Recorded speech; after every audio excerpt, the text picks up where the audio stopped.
And it's just midnight, well, just about midnight on the East Coast in the United States. I'm Alex Haynes in New York. I'm Tiffanie Lanelle in Atlanta. All right, welcome to Black Alert's live election coverage. We're here every election. Literally. And Literally. I'm not even going to say that we have put in cycles, blood, sweat, tears for this, waiting on this moment. And I'm talking about people that have been vocal about this election. There's a whole bunch of you motherfuckers that I'm not going to address at all. But for those of you that have put in blood, sweat, and tears to bring awareness to the election, and whether you voted, I mean, how you voted, elections have consequences. So we'll find out how we deal with that once we get to the results of the election. But there's so much going on. There's still so many moving parts. And I think one thing I want to remind people of, especially if you haven't been watching, listening to, reading any coverage before tonight, this race was expected to be the closest race that the United States has ever seen. Like, right. That's been the speculation from the beginning. This is going to be a continuous problem as I continue to grow hair like a lion. But not like a lion. So this is not we're not really in new territory though. So no. We've got election results in from a number of states. There are a lot of states that are still reporting, but there has been a concerted effort to ensure that the election results were available as soon as possible because obviously there have been allegations of fraud in United States elections for the last decade. Yeah. And you say allegations of fraud, and I just want to really highlight that because I'm in a state that has been accused of quite a bit of fraud. Okay. Which was their reason for passing the Election Protection Act, also known as Senate Bill 2. How much of that fraud was actually discovered? Like, what were they actually, like, were they able to ever prove fraud? No. Because, sometimes people think that when a lawsuit is filed, that means someone's guilty. That's not how that works. And I know that we've got a lawsuit against you right now. I know that. I know you know that. I'm saying for anyone listening, you could literally file a lawsuit against someone on the internet right now. It's just that easy. But no, there was no fraud. And even if there was, I'm not sure what passing out water bottles at the polls would have to do with that. But what do I know? I've only been doing this kind of advocacy policy work. And this. You mean you can't?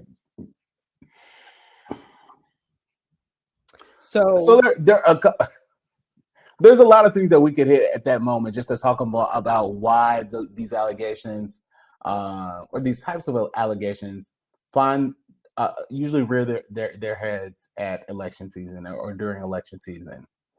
But it would be disingenuous to insinuate that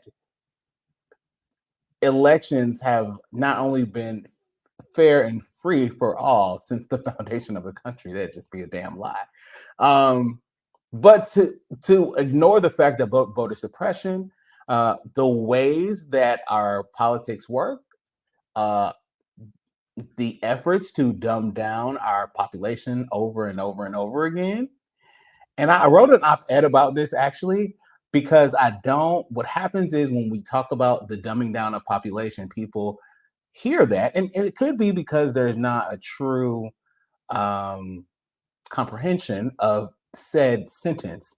And so because there's not a true comprehension, which leads back to the original issue here, we've got a huge lack of I'm looking for the better word, but there's no better word than literacy. And so it just is what it is. If you lack literacy, like that I think foundationally, you can't have a 33% illiterate rate. You can't have that. You can't simply have that and think that you are going to have intelligent based conversations about policy. Not that this election is about policy, but intelligent conversations about history, intelligent conversations about um, integrity. In this country, we can't even have an intelligent conversation about God because that depends on who you ask and what intelligent discussion about God entails. I'm just saying that we can't have an intelligent one because there is a God that was like born in America, or the God of America, or a God that like touts the American flag and American values.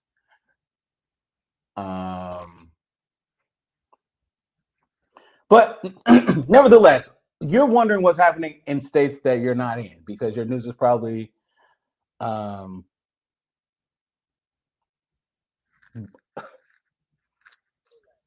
what slammed. okay. I was waiting to see what word was going to come out after that. There's not a I think there was not there were there's not a channel that was not showing the election results. And I'm talking about pets.tv. For some reason, they had election returns running, and my dog is knocked out. He's not really interested. But everyone's watching to see what happens. So factually, we thought, and we really don't know. Like, we don't know when we will actually have a presumptive prediction. I've heard tomorrow. I've heard Friday. So I've heard different things, but no, we don't really know how long it's going to take. You have to think we're still going to have absentee ballots coming in. We're still going to have the military ballots, the overseas ballots coming in to the different states. So it's going to take a minute to have a final count for sure. What have you been hearing from people that you know on in your community and around, just on how they're feeling, not just about tonight? Because I think what can happen on a night like tonight is you're bound to have some type of PTSD if you've been alive more than 10 years and you lived through 2016. Yes. You're bound to have some sort of PTSD, no matter which side you were on. There was a side that was pretty sure that they were going to lose. Yes. And we dealt with that lack of preparedness for 4 years. Yes, we did. Yeah. So every year, and you know what? I heard this said, and I can't remember who said it, but they literally said that every 4 years, America has a family reunion and decides who's going to lead the family for the next 4 years. And we bicker and fight, and we bicker and fight. We argue over who gonna get the benefits if something happens. Who bringing the meat? Who making the potato salad? See, I told you I heard someone say that because I don't think that I would say that. No, I don't think we describe it as a family reunion, but that's because we've been doing this for so long. This isn't a family reunion for us. This is work. Two, I'm looking at how red Georgia is, and I'm just so so disappointed. Disappointed? Are you disappointed? I know you're not shocked. Well, definitely not shocked. Which, let's go over the basics, because a lot of folks have been trying to watch maybe as upset as I am with Georgia, I just want to give a shout out to Gwinnett. Because I never saw this coming for you. I did. Liked you. I still don't. Now, I didn't see this coming for Gwinnett County. For those who don't know where Gwinnett County is technically a suburb of Atlanta, Georgia, but it's now considered in the Metro 10, which Sure. Yeah, because they Um, went from a Metro 5 to a Metro 10 or to 16. Now it's 10. 16 is too far. I'm not going that far. 10 is my max, and that's on a good day. But I did. Gwinnett County has definitely been diversifying, but part of that is because of reverse white flight. They have been gentrifying some of the historic neighborhoods in Atlanta, Georgia. They closed a lot of the affordable housing. They closed the projects. We just had a developer that's building in the Gulch, where the community members and leaders did not want city council to approve the development that was going in the Gulch. They wanted it to be a community resource. They went ahead and approved the development anyway. The developer made an agreement with the city of Atlanta. They're supposed to have oh so many affordable housing units in each tower that they're building. Tower, if you know where the Gulch is and you know what it is, the fact that they're building towers in the Gulch is crazy, but that's I a mean, whole this other this happen. conversation This is happening. It happens in red cities, blue cities. They're knocking down all the the time. projects to build waterfront, riverfront properties, and the Yes, projects that the Wayans family and Whoopi Goldberg grew up in Chelsea. And they're knocking them down like a community notice for like 3 days, and like, hey, we're gonna knock down your house, and yes. And you might get a little bit of money to actually relocate. Might.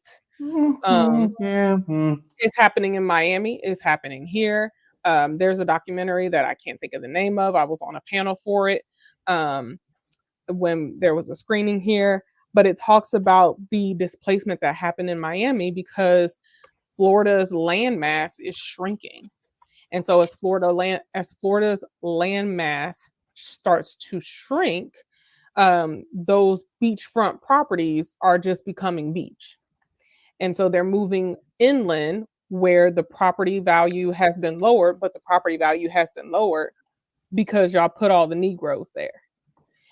So it's absolutely happening in different cities. I'm not surprised So, about Gwinnett do you because, think like that I said, any of reverse these white things flight. could have been changed if the people in the areas a knew that they were happening, but then went to vote on these things?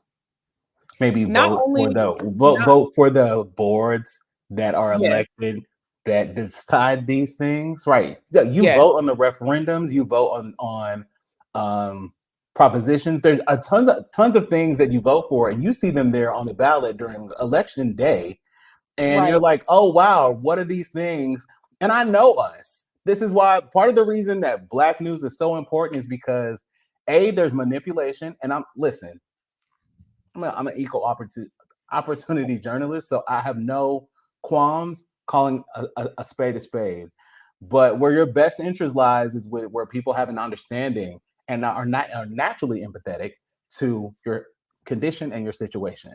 And so, not to say that everyone lives in the same type of situation, but you have an understanding. And so, what Right. we found with some of these things that happen is that you're shocked by them. Like, this is happening in my neighborhood and no one told me, or they're shutting down my grocery store, or we used to have a Walmart and now we don't have anything but a Family Dollar. We have 7 Family Dollars, and they sell. And I go there to get my vegetables, and these food deserts start to exist. And I like that the fact that you mentioned reverse white flight is important, especially on nights like this when we talk about Black cities, cities that we are in, cities that we serve, cities that we support, cities that we think about, cities that we work for. And so, and then people flock to these cities to consume the resources in these cities. Or Yes. one of my favorite, like, I love Atlanta forever. I love Atlanta. Atlanta made me who I am. But you move to Atlanta and you don't contribute. And then complain. You are part of that problem. Like, you are an actual problem, and you don't even realize it because you just came to Atlanta to get lit. Oh, it's And Black. first of all, Everybody's Black. I can live we my told life. them not to come. But Truth be told, besides what like, people come to places that make them feel good. Atlanta makes Black people feel good when you see Black everything, and you don't yes. know that. You don't, like, growing up seeing Black doctors, Black lawyers, Black teachers, Black mayors. I never thought that I could not do or be anything because everything I saw was Black. It didn't matter what people said or stereotypes, and there were tons of, it's the South, of course, there is a target on a black body, but it's something that gives you life. My point to saying this is that when you come to these places, you have to plug in. You have to get involved in that local government. You have to get involved in that local community. You just can't take from it. Atlanta did not become Yeah. Atlanta because it just was some black utopia that just appeared. God did not say, like, he did not create Atlanta on the eighth day. I don't care what you read on X. It didn't happen like that.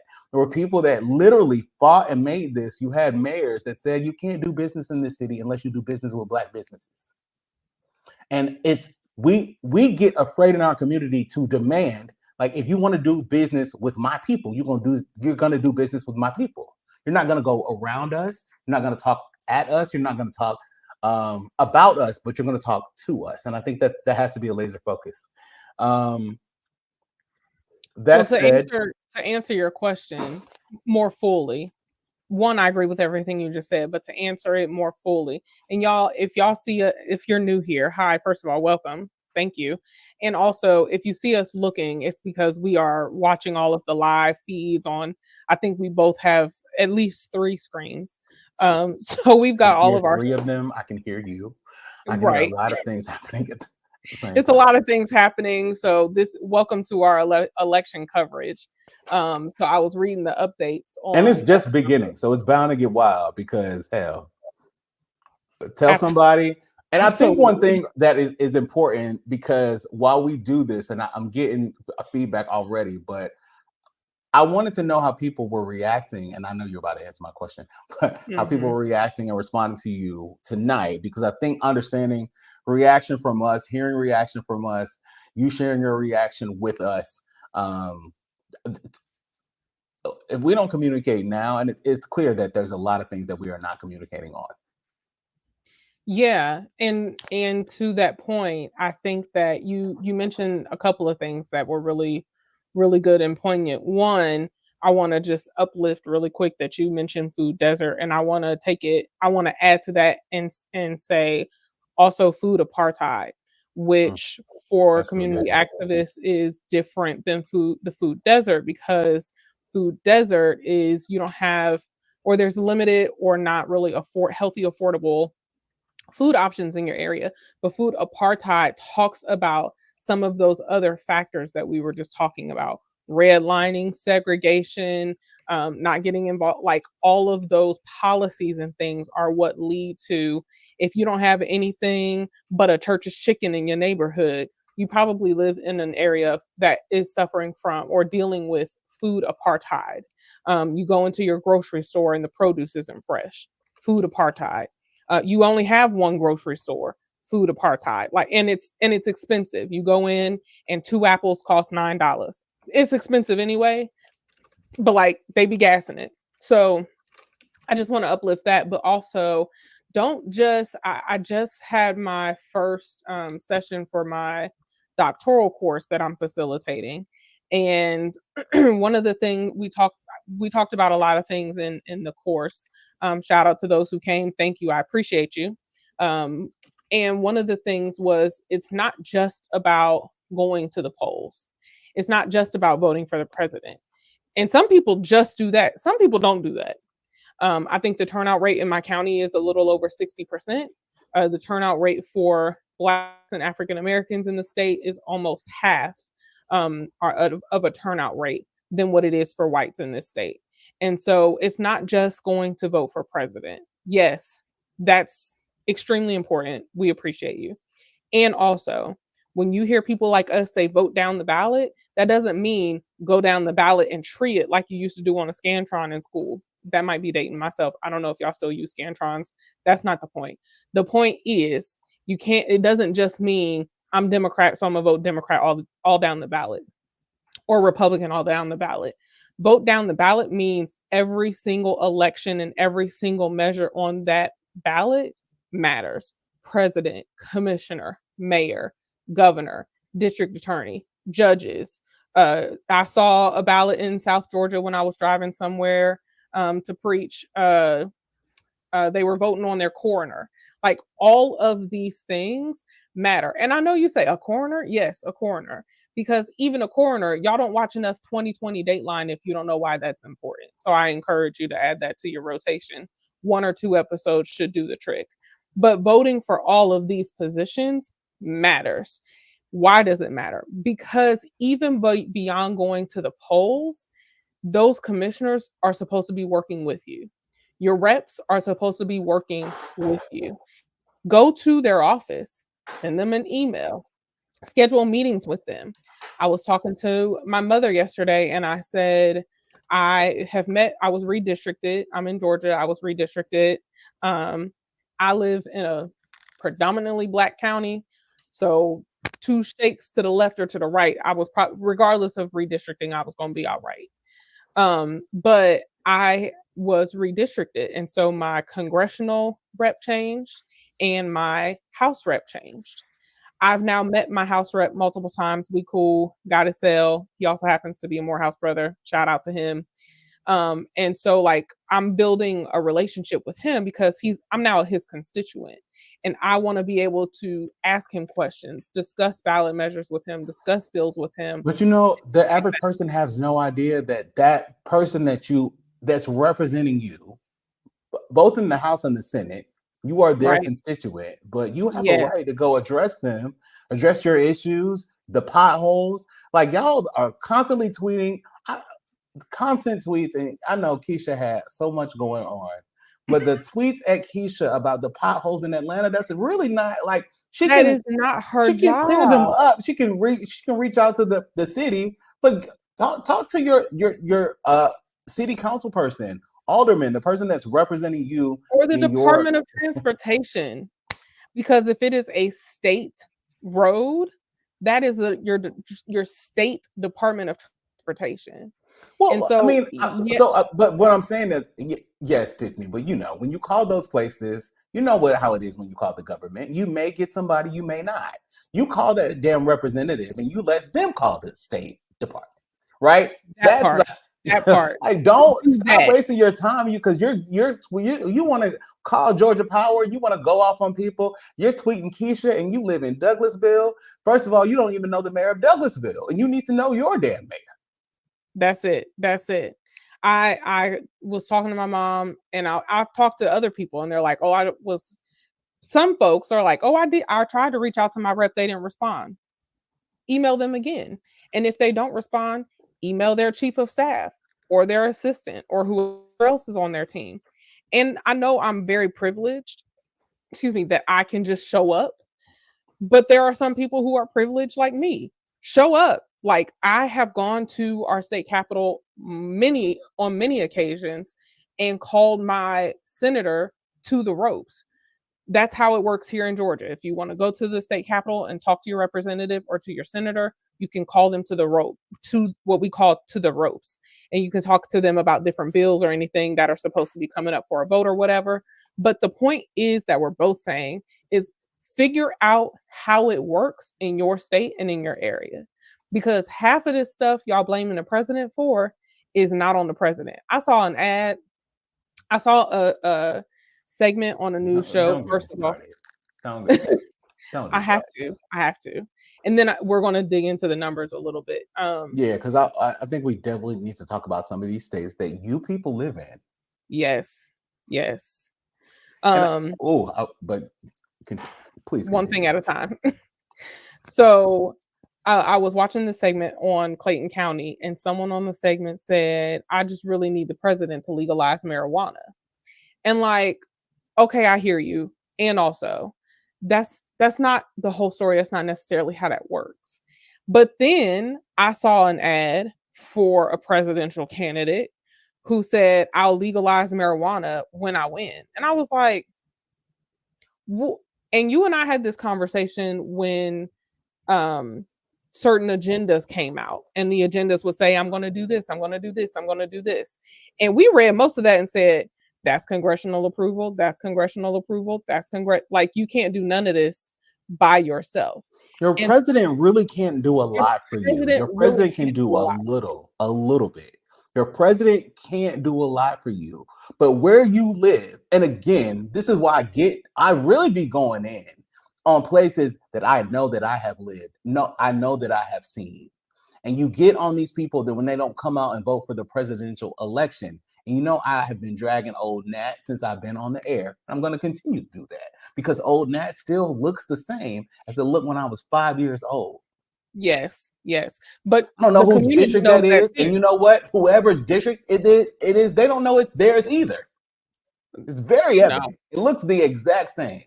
So if that's how your neighborhood has looked the same, your grandmama's neighborhood has looked the same, it's always looked the same. The reason that they partially believe in change, but really don't think change is ever coming is because their immediate situation hasn't changed. Right. Politicians come in there and lie to them during election season to get them to vote so that they can keep power and change nothing. And sometimes the people in the back. And sometimes these same politicians that you get so excited about, oh, he came down to my church. Then he's paid, maybe by your church, to keep your church in the ghetto, keep things ghetto around it. Like these things literally happen. Then you get bad information, and that's all that. It's partially your fault, but it's not. It's not your doing. It's not your doing. But that's just how this works. And so these things continue to happen. It's a very cyclic thing. Then you want to blame. Put a pin in that. Whoever is sitting at 1600 Pennsylvania Avenue. Yes. Like they even have ever heard your name. Or your mama's name. And by happen chance, I know that y'all are out there. You got those that pygmies out there, like, oh, I went to the White House and they met my mama, and they still don't know your mama. Here's the thing. Since you identify you know, let me make my point, and then I'll just say this because we get to this point, and I'm like that you brought up ads that come out during this season because these ads don't have to tell the truth. They do not. It baffles me that so many of y'all lie like you do and think that everything that you watch is telling you the truth. Is just not. I just don't understand what the hell is going on. It's just or why. I want to offer this because we were talking to a mutual friend of ours the other day, and somehow the text messages came up, and I think I sent a screenshot of a text I got in the group chat or something. And our friend said, I haven't gotten anything like that. And it hit me all over again. Oh, that's right. I live in a battleground state. So my experience of election season is vastly different from many states. It's traumatizing. And again, I always tell you, like I honestly, I'm starting to feel that maybe you're addicted to pain because I've tried to drag you out of like so many painful situations. I have not gotten a political text. I did have to unsubscribe from Kamala Harris's email list because it was too much. See, that doesn't, you know what I'm saying? But email, that's controllable. But if somebody was texting me, that hasn't happened since I left. Hell, that is crazy to me because I got 15 text messages that made it through my filter alone today. Notice I said through my filter. I'm sure I could look through my filtered ones I would show right you now. My phone, and my phone was so dry today. You can see who texted me yesterday. Oh no, baby.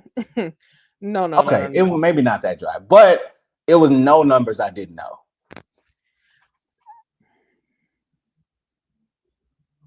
I mean, I wouldn't do that because you don't know those people. Because I was gonna say, like things are magnified. AI. These are all election texts. Oh, okay. I went to my junk. That's what I'm saying. I went to my junk folder in my text messages. But you don't have to live that way. You know that. And I know that there's people down there that don't know that. But I know that I'm working on it. And also, I'm working on it. And also, the people who don't know that they don't have to live like that and still live here, they need help. And so I got to figure that balance out. But this Sometimes I agree with you, and sometimes I don't. Some of those people don't want to be helped. They don't want no help. They don't looking want at no the map, help. it's clear. It's It's clear. clear they don't want help.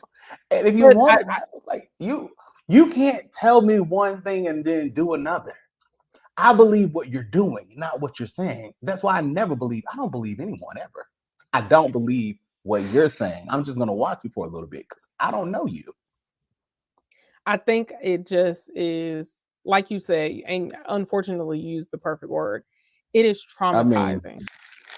it's And I traumatizing. It's probably not good for your health. I can't imagine that it's good for your health. I can't imagine that you being contacted constantly and bombarded, like just like it's not good for my email box for you to be sending me 70 emails a week, pre-addressed and ready for me to just hit click so you can get $25. No, I don't have it like that. And I don't my think this is the way. phone I don't my phone in this season lives on do not disturb. I talk to maybe 2 people a week consistently, because I by the time it gets to this last quarter of the year, especially in an election season like this, say no I more. You don't just want to showed the talk world your phone, and to you've been anyone. bombarded by political text messages today. And I say again to you, no one has to live like that. I mean, I don't, because it's filtered, but not everyone knows that they can do that. But also, It's still like I said, my draining phone's on do you. It's still draining you, what filtered or is this? not. We are not talking about me right now. Yes, it's Well, you traumatizing. listen. You can't help the people until you've been helped. Okay. And on that note, Oh, let's you talk get on my about just nerves. for a second because I think a lot of people did see it. I mean, you and I. It is what it is, and there have been changes. There have been a number of changes I I to the saw, demographics. No, but not I'm enough. saying, but I'm saying the demographics. Yeah, but not enough. A number of people did move out of the north, and they moved. They don't. You don't move to the south and become a Republican Well, because you still see the um, same things when you move down there. What you saw when you were away from them, you see up close. But I do think it's important for us to talk about this latest Southern projection.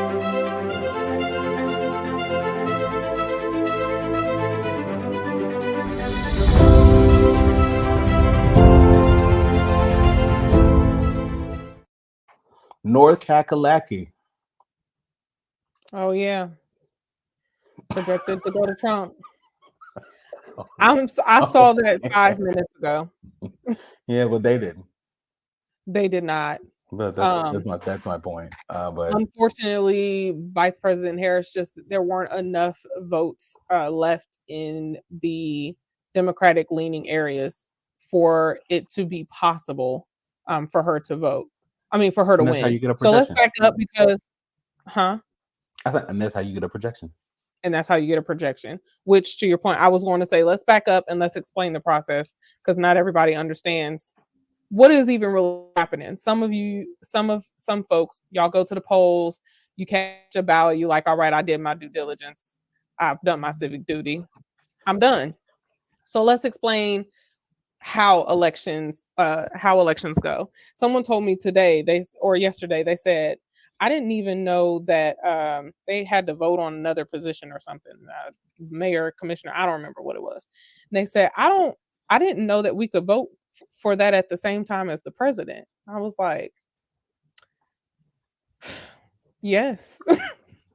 So I'm going to back up and explain what's I happening. told you what my thought is. Okay, we've been here. Like we just can't keep doing this. But we have to. Um, so there are we're watching two different things right now, y'all. Really more than that, but just as far as the presidential election, we are watching two different things. We're watching the popular vote and we're watching the electoral vote. The electoral college, the votes that the electoral college are projected to go towards. Those are the two things that we are watching.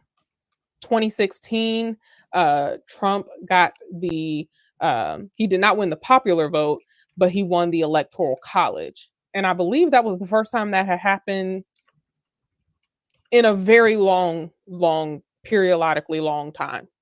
Well, no. They haven't won the popular vote. Like, I don't think it's like once in the last 40 years. So it's actually pretty common. They have won the Electoral College many times and lost the popular vote because they're not popular. The last popular vote they won, I want to say, was Bush 2020, 2004. That they lost? Anyway, in 2016, he won the Electoral College, did not win the popular vote. In 2020, he won. No, in 2020, we got Biden. Now we are looking at the popular vote in the Electoral College, the electoral votes. There are 536 Electoral College votes. You probably see on all the news channels and all of that to 270 or whatever, count down to 270. That is because whoever gets to 270 is the projected winner for the presidential election, because that is the majority of the Electoral College votes. Now, similar to how we explain the primary voting and everything that happened during the primary season, is what has to happen here. Even though the electoral votes are being projected to each candidate, those are projections according to what the popular vote is bringing in. But we're still watching the popular vote. So the popular vote is at 59,128,000, a little over, for Vice President Kamala Harris, which is 47.5% of the vote, with Donald Trump at 63,691,550 votes. He is at 51.1%. He has 230 electoral votes in his bucket right now, and 210 for Vice President Kamala Harris. We are still waiting on Nevada, Alaska, and a few other places. And then, of course, all of the votes are not in because some are just closing due to different delays and things of that nature. Some areas in Arizona had 3-hour delays. And so those are the two things that we're looking for, but also depending on what you're watching, which you may just be watching us, so we're going to tell you, we're also looking at all of the seats in our Congress. So Senate, House, right now, those are both at a Republican majority. We're also looking at governors, which also has 27 over 23 right now, with Republicans up in governors. So there's 4 major elections that we're watching, and then there's different elections here or there that we're also watching. For example, I was about to say Sheriff Brown. That is not his name. Sherrod Brown is projected to lose the election in Ohio, and Fani Willis is projected to win here in Fulton County. That's a Fulton County DA who went through all of the rigmarole with Trump's attorneys trying to say she didn't need to preside over that case. Y'all know her because she also went after Young Thug. She also went after Young Thug, who's now free. God bless probation him. for half of his life. But free. Ish. That's a different show. Okay. If we want to talk about the capitalism of the prison industrial complex, that's a different show.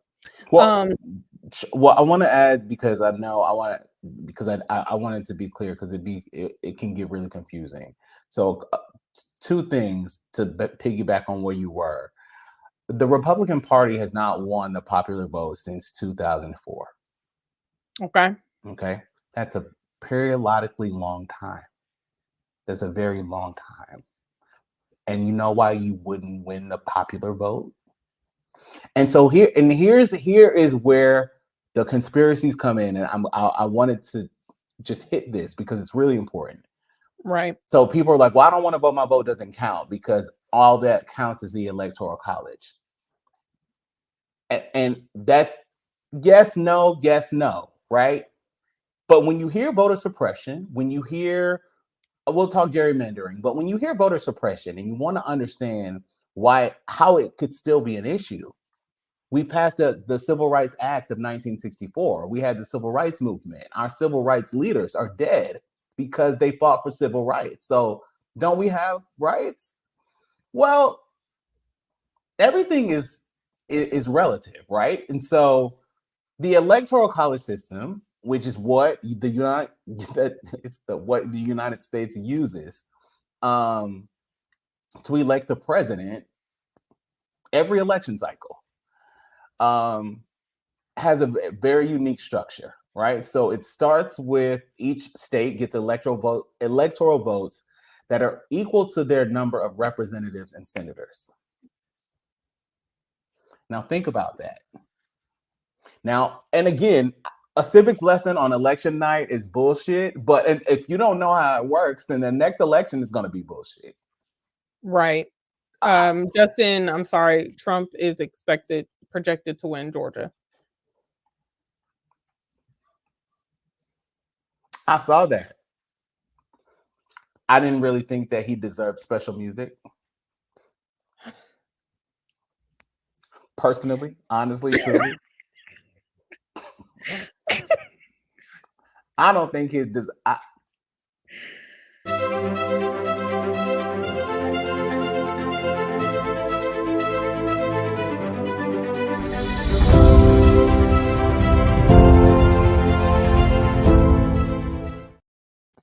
This just in, Donald Trump expected to carry Georgia.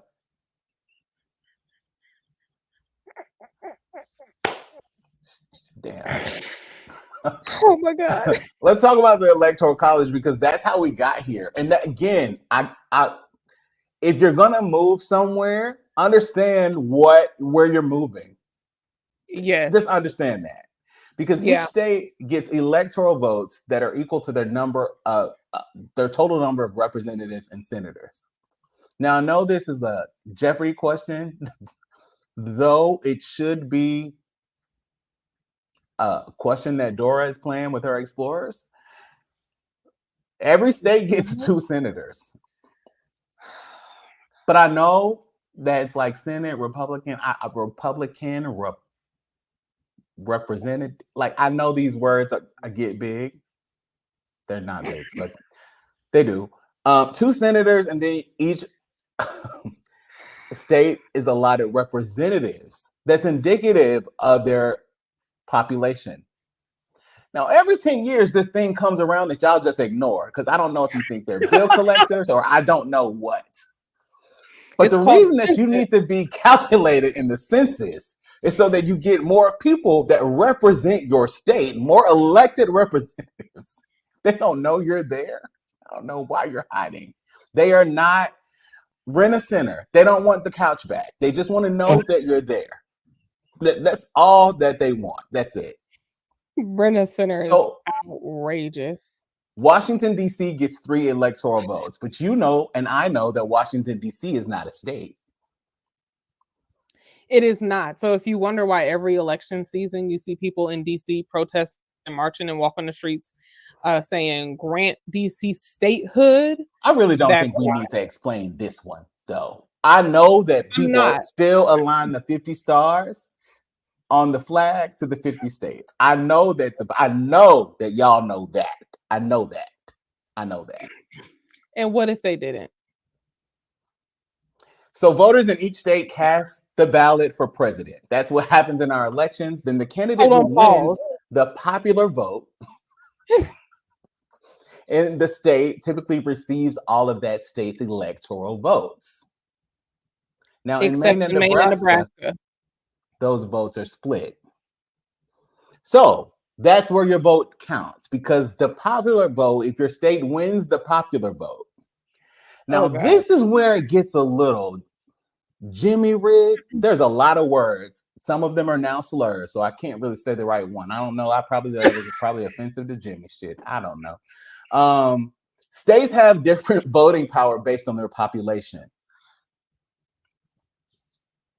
So smaller states get proportionately more representation due to the minimum of 3 electoral votes. I know that's worded like a Georgia ballot. But I'm going to say this again. That was shady. It is. You're not wrong. It just was shady. It is. It's very possible to win the presidency while losing the popular vote. because the states that have less populations are stacked with electoral votes when they don't have the population. And this is what your original powers, I'll call them powers. I like that much better than founding fathers and framers or whatever. That these people put this in place so that people that lived inside of Oregon Trail would have proper representation in the Congress. So the people that were Oregon Trail. So the people that were I'm sorry. Can our producers play the little thing? I just we saw got another another update. one. Yeah. Is it a projection? Maybe. Let's just.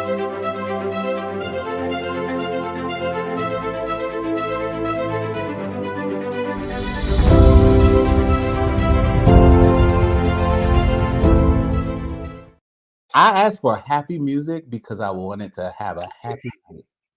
Okay. Well, I'm this may not be happy news. So I'm gonna just, gird your loins.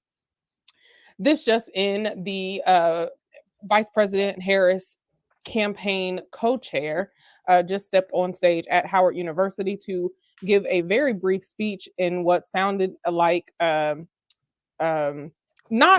surrender, but just it's been a lovely night.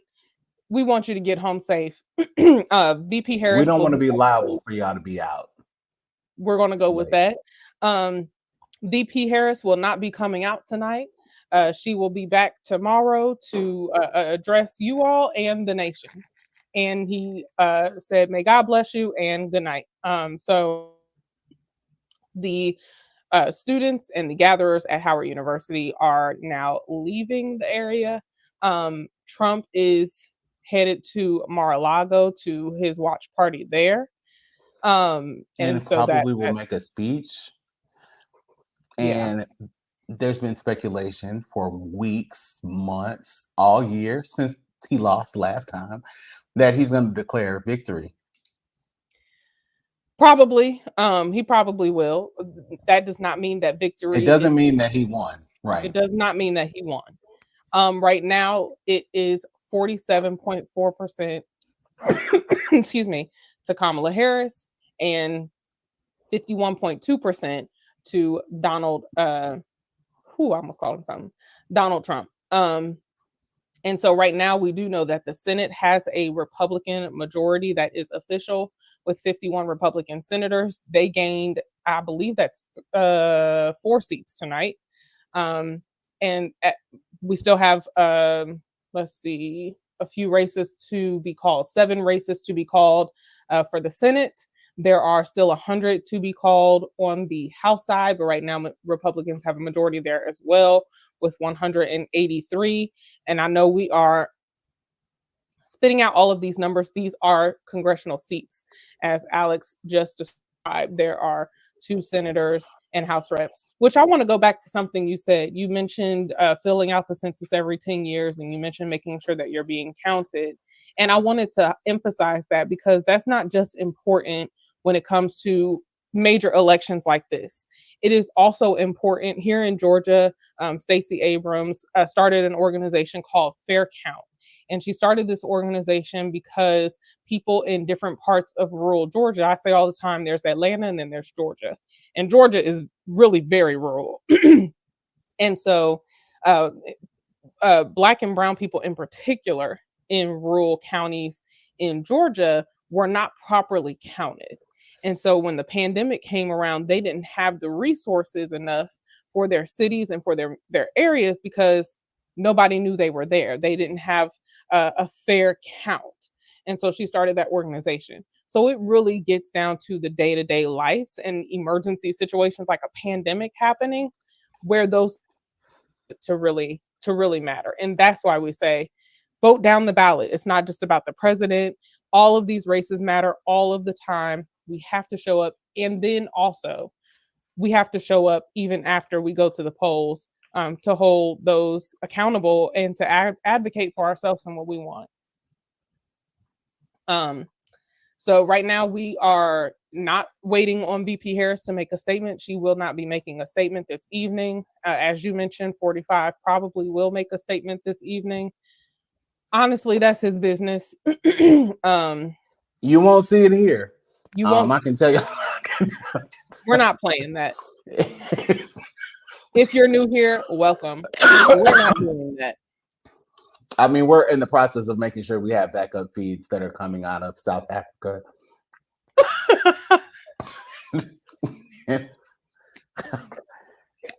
It seems like I'm not being serious, but I'm so highly serious. Because I can't do another 4 years of that.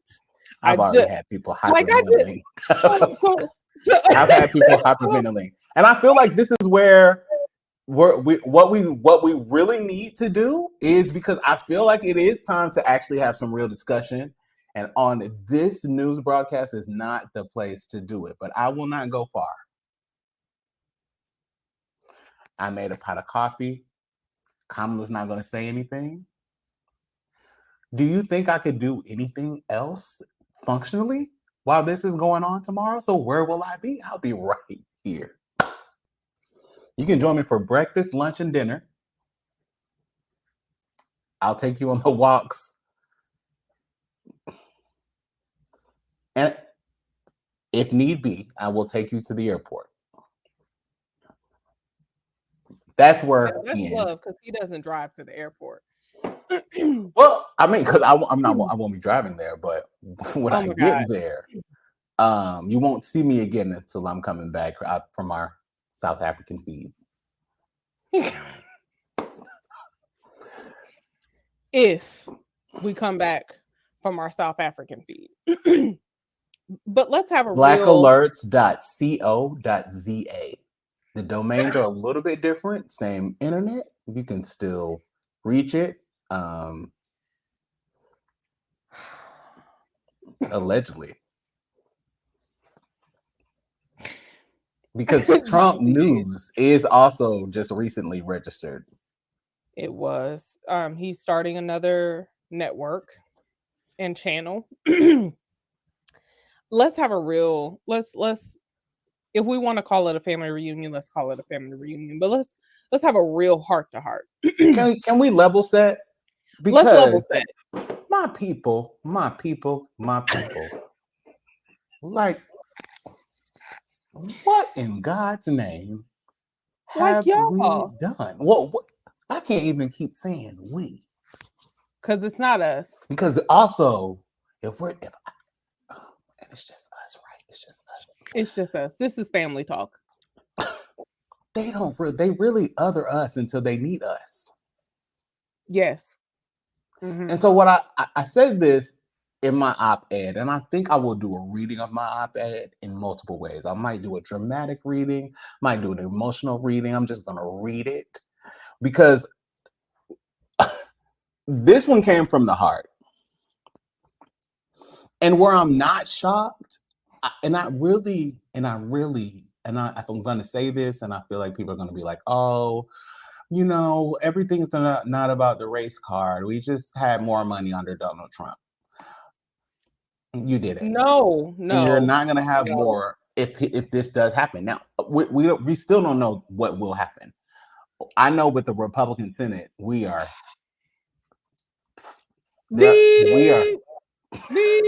that word. But truly, I like to address this, and it makes people disconnect because then they feel like I'm coming against white people. But I'm not. White supremacy is the root, it's equivalent to the root of all evil. Yes. Hating white supremacy does not mean that you hate white people. Yes. But white supremacy hates you. Yes. It hates you. It loathes you. It's not. And then again, like I said, it doesn't, because white people should hate white supremacy as well. But when you find white people get frustrated when you hate white supremacy, Talk to the people. And I'm not calling you dumb. I would never do that. But they're calling you dumb. Because and the thing about white supremacy is it also only has allegiance to whiteness.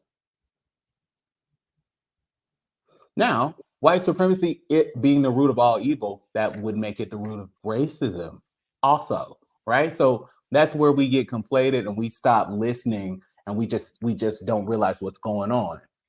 But history will show you what white supremacy does and how it works. And so because Dred Scott. And we're just talking, it's just us. Dred Scott all the way to Trayvon Martin, all the way to Ahmaud Arbery. What comes to my mind right now, there's a video I shared with you a couple probably years ago now at this point.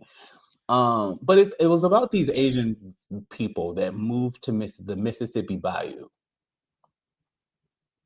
Okay. And they moved to Mississippi in the late 60s. When you hear these people talk, you would think that they were from Dothan, Alabama.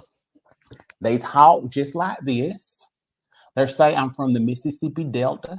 That's exactly how they talk. And they said people asked them where they're from, and do I not look American? No, you look Chinese because you are.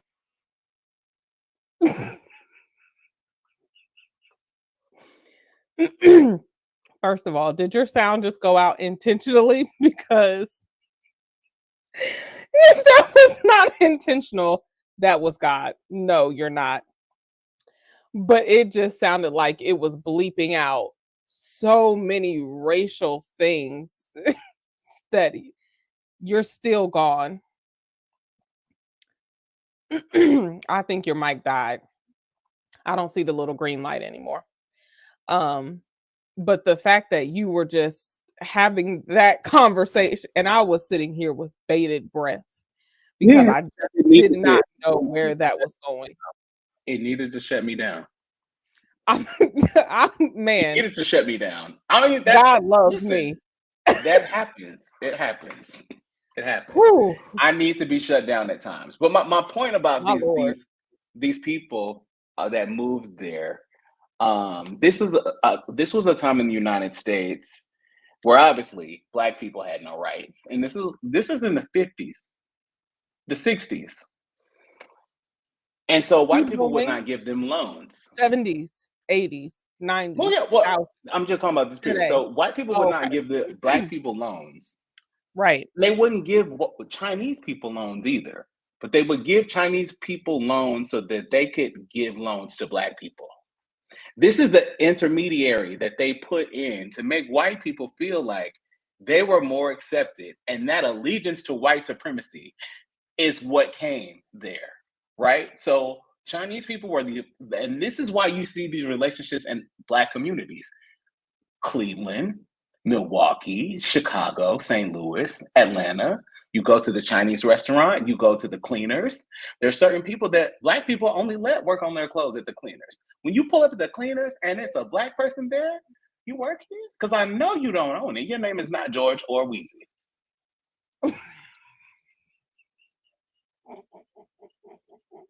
But the last time you went to the cleaners, who's the owner, Tiff? Wow. Oh, I hate Chinese places have evaporated and they have turned into juicy crabs nationwide, okay? Because they know what we're into. But this relationship I'm telling you how this happened. So this relationship came about because they were the only ones that could serve us, but they could not even get loans from white people. They like, so it's crazy. Like when it comes down to it, like America literally tells everyone that comes into every immigrant, and you've heard this out of Donald's mouth, which is why if you don't know the history, it just sounds like he's just flapping his chaps. So that orange shit, what this orange mask that he's wearing, it sounds like he's just chapping it. But when he's like, oh, we don't want people from shithole countries. Okay, so the shithole countries, because clearly his wife is an immigrant. So is she from a shithole country? Alex. I mean, real question. So this happens, but they come in, they're sold this Bill of Dreams, And then what happens is you've read about America, but history is written by the people that won. The people that won the war. Those are the people that write history.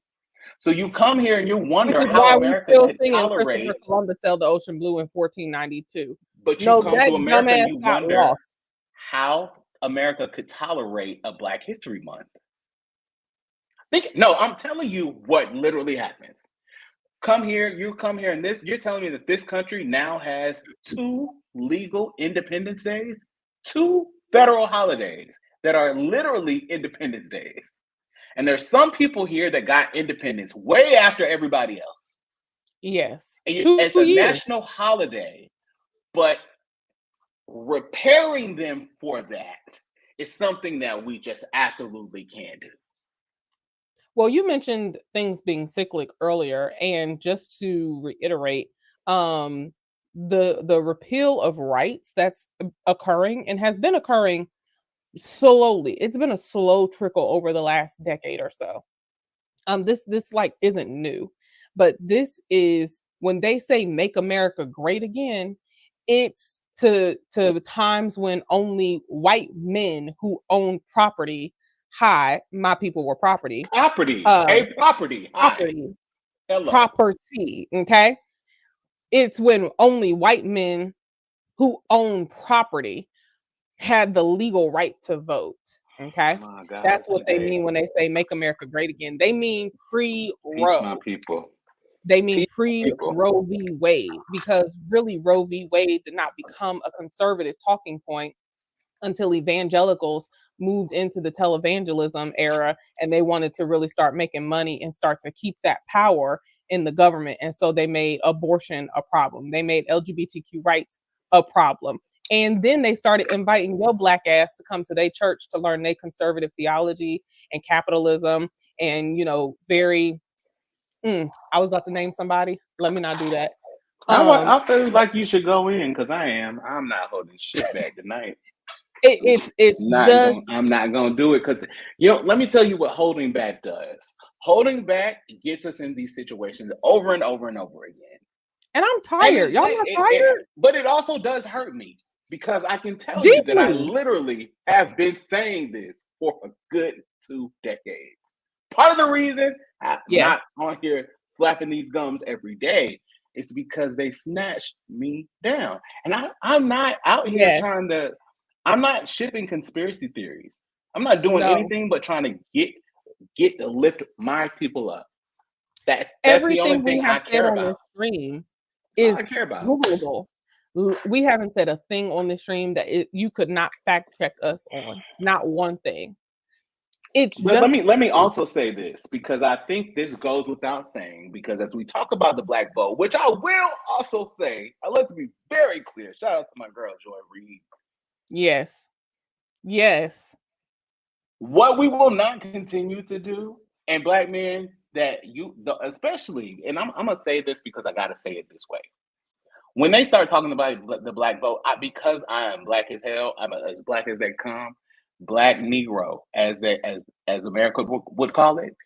When I hear an ancient nigga telling me that he's not voting, or he's voting for Trump, because that's what they've been saying, that person has never voted. And I will take that to the bank. I'm not concerned about that out of their mouth, because that person typically has never voted. I saw it last night. It was great to see that. Waka Flocka has started to support Donald Trump. And he was like, Trump 2024. But there was a website that also dropped, which is going to ruin a lot of friendships, which is a genius idea, because all they did was use the API, which is great. But see how my friend voted. Wait, as in, like, if they voted? Oh, absolutely. You go ahead and you tap them in, and you see if they've ever voted, and you see how they voted. And I don't really know where this data is coming from, but this website has it. People have been losing friends all day long. But they used this website, and the lady retweeted Waka Flocka and said, "Shut up, because you've never voted before." And that's what I'm saying. I already knew that. You didn't have to tell me that, because there's something in that psyche that does not say voter. So when you start hearing these crazy ass pundits on these networks talking about the black male vote, well, I must remind you, because we were having this discussion, that while black people know who black people are, usually white people don't know who we are, but America defines black. They define black to black people. They define black, well, they try, but they don't know that we have our own code, we have our own history, we have our own communication, which is why we don't crack, which is why exit polls are showing that black men may have slipped maybe less than 1 point. That's not even indicative to show anything. Right. But when they say this, the black people they're talking to these are the black people that they've labeled black. But it's some of you that have come into the country that don't know that America has labeled you black because you have clung to your heritage, which is, there's nothing. Love that. Wave the flag, wave your banner, Kiara Shear, shout out to her. Wave it. Do what you got to do. But when this country, you should know that we just have black and white. And our elections continue to prove this. Diversity initiatives be damned. The way that the right wing went after diversity alone, at the term diversity, the fear of diverse, because you know what happens? White has to be The mixed majority. in. Another reason why it's like, you want to stick with your heritage? I want to stick with mine. Don't call me a person of color on this land, because on this land, I'm not. They lynched my people. They enslaved my people. I'm a descendant of those people. I'm ethnically Black American. Call me Black. The end. POC globally, but we can't do this on this land specifically. But there's all these things that play into how our politics are done. We get the Black vote, and then as Black people are being battered for, Black men are being battered for the slippage towards this, but it's really identifying people that don't even consider themselves Black. Which is a whole other conversation in and of itself, to be honest. I saw a projection come in. I don't know how many votes that carried. Which state? New Mexico. Oh, 5.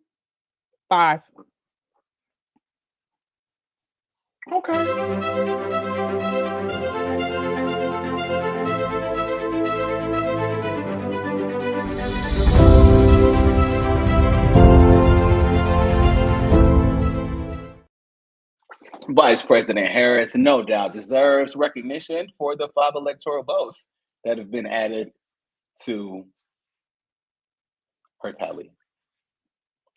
So that marks the tally now at 187 for VP Harris and 246 for Agent Orange. Remember, the goal is to get to 270. So I am just reading. Okay. So my Kamala projections are not showing the same. I'm sorry. I had on the wrong one. It's 210 for Vice President Harris and 247 for Agent Orange. My apologies. I had the wrong window up.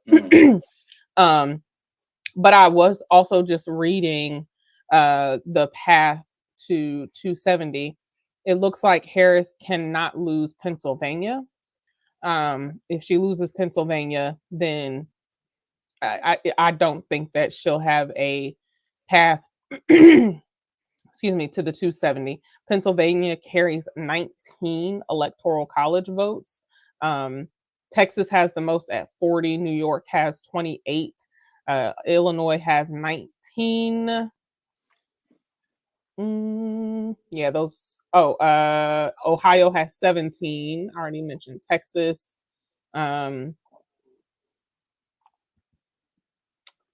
Florida has 30. So if she loses Pennsylvania, then that will be 19. Right now, Trump is projected to, let me not say that. Pennsylvania is a battleground state.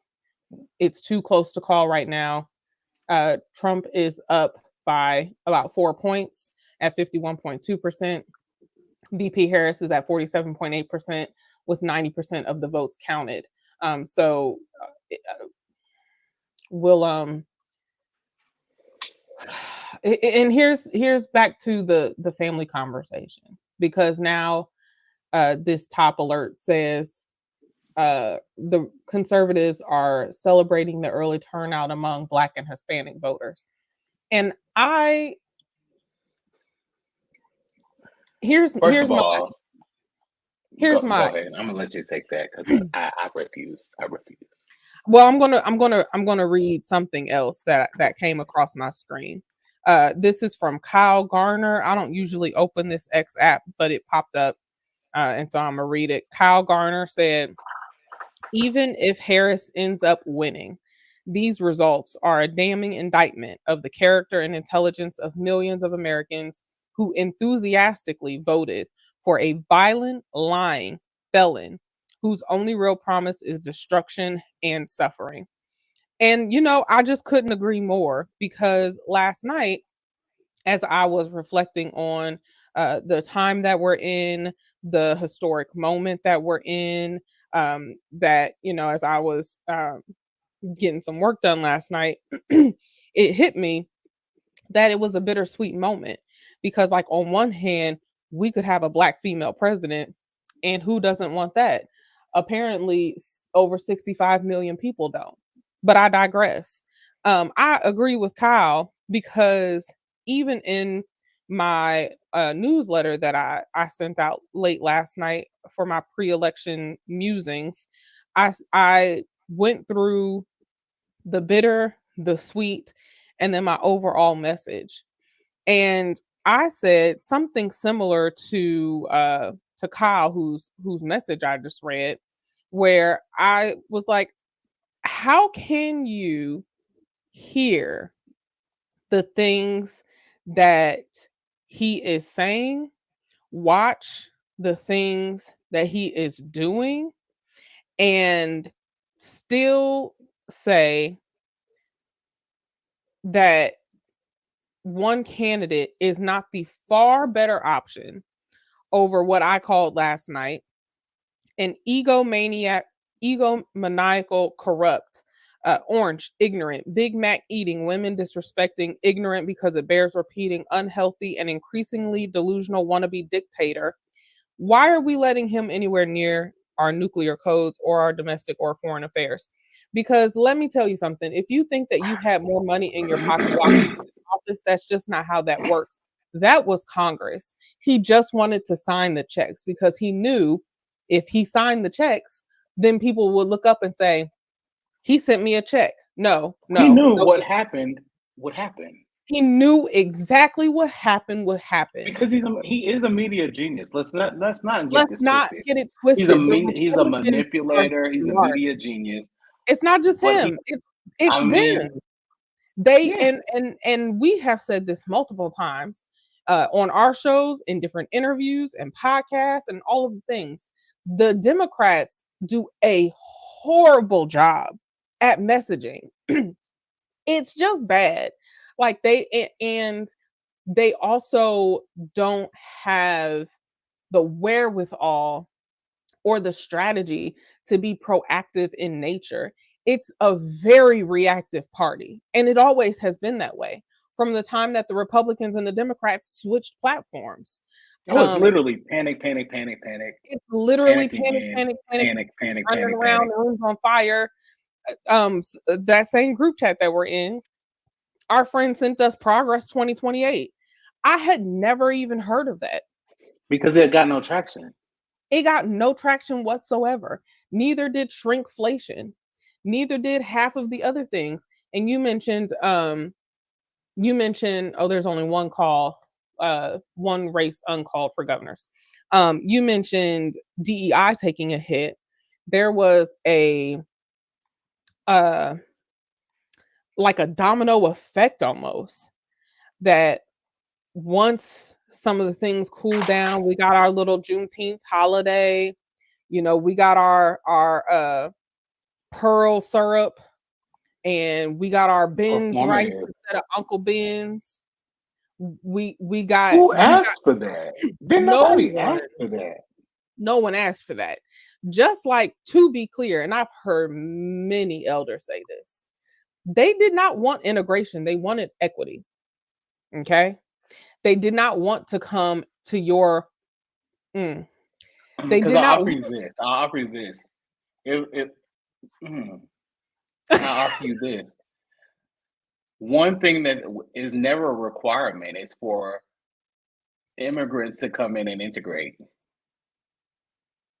Y'all won't even let them in. This country of immigrants doesn't want to let immigrants in. And I said but that on when the you do, TikTok there's no video, requirement. But when you do, there's no requirement to integrate. That's all I'm saying. When you do, you're in there, and then it's absolutely, oh, we're so happy that you're here. You can take over this entire dilapidated community. And sure, absolutely. Until we need it. But not you. But not you. Or something else. Yeah, because then until we want it back. Yeah, unless we want Not it back. until we want it back. Oh, and they've been goodness. saying that to indigenous populations for generations. They've been doing this to indigenous populations. But then again, Forever. there's a faction of the colonial people that have literally invaded every continent on the planet. So again, I just don't think Rome wasn't built in a day. We're not going to solve this in a day, but I will tell you that there is enough history that hasn't been erased or canceled yet for you to wake up and read it, and for you to know what's happening. And even if you're like, oh, I think these two are here talking bullshit, you can believe whatever you want to believe. You really can. Hopefully, my goal is that you left. You were here long enough to know that there was actually a thing called the Slave Bible. That was actually used to guide the slaves, the people that you were enslaving, to God. But there were scriptures of liberation all up through that same Bible that weren't there for the enslaved people.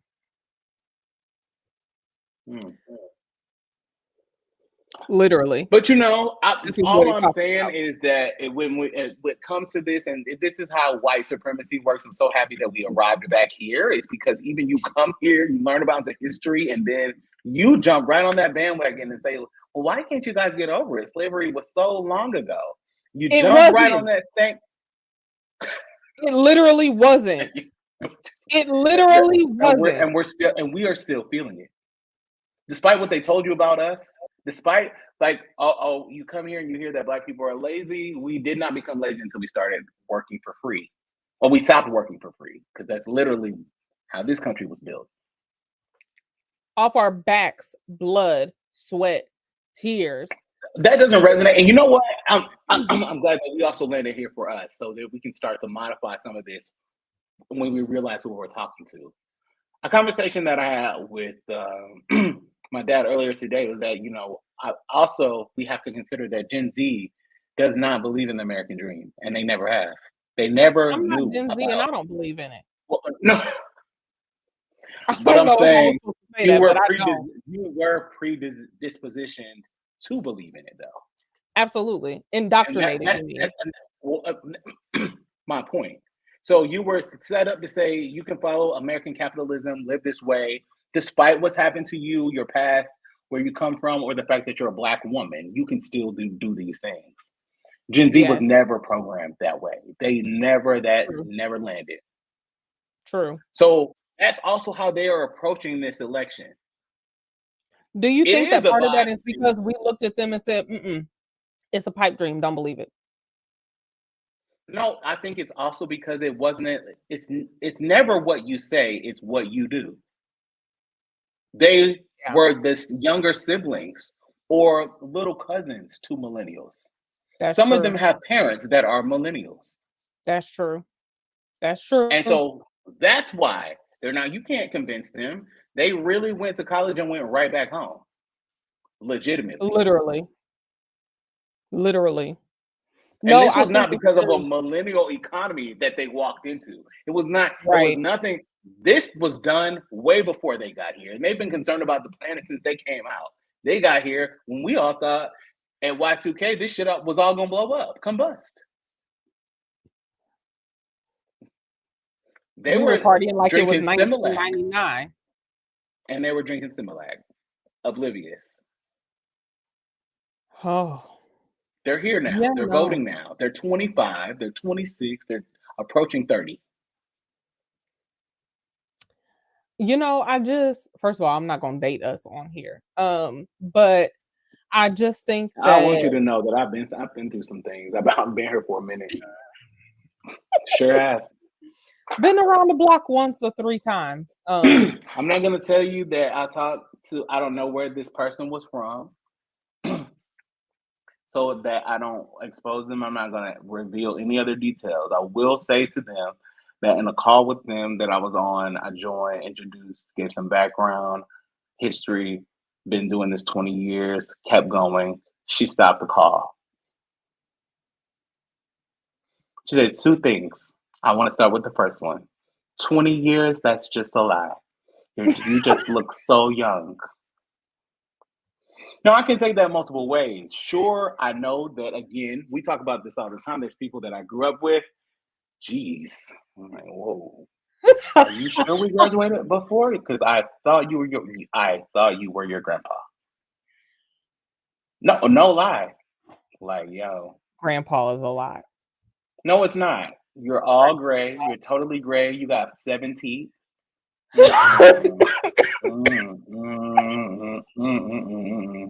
is not okay. We can't just I can't just continue to proceed further. Like, I didn't know you.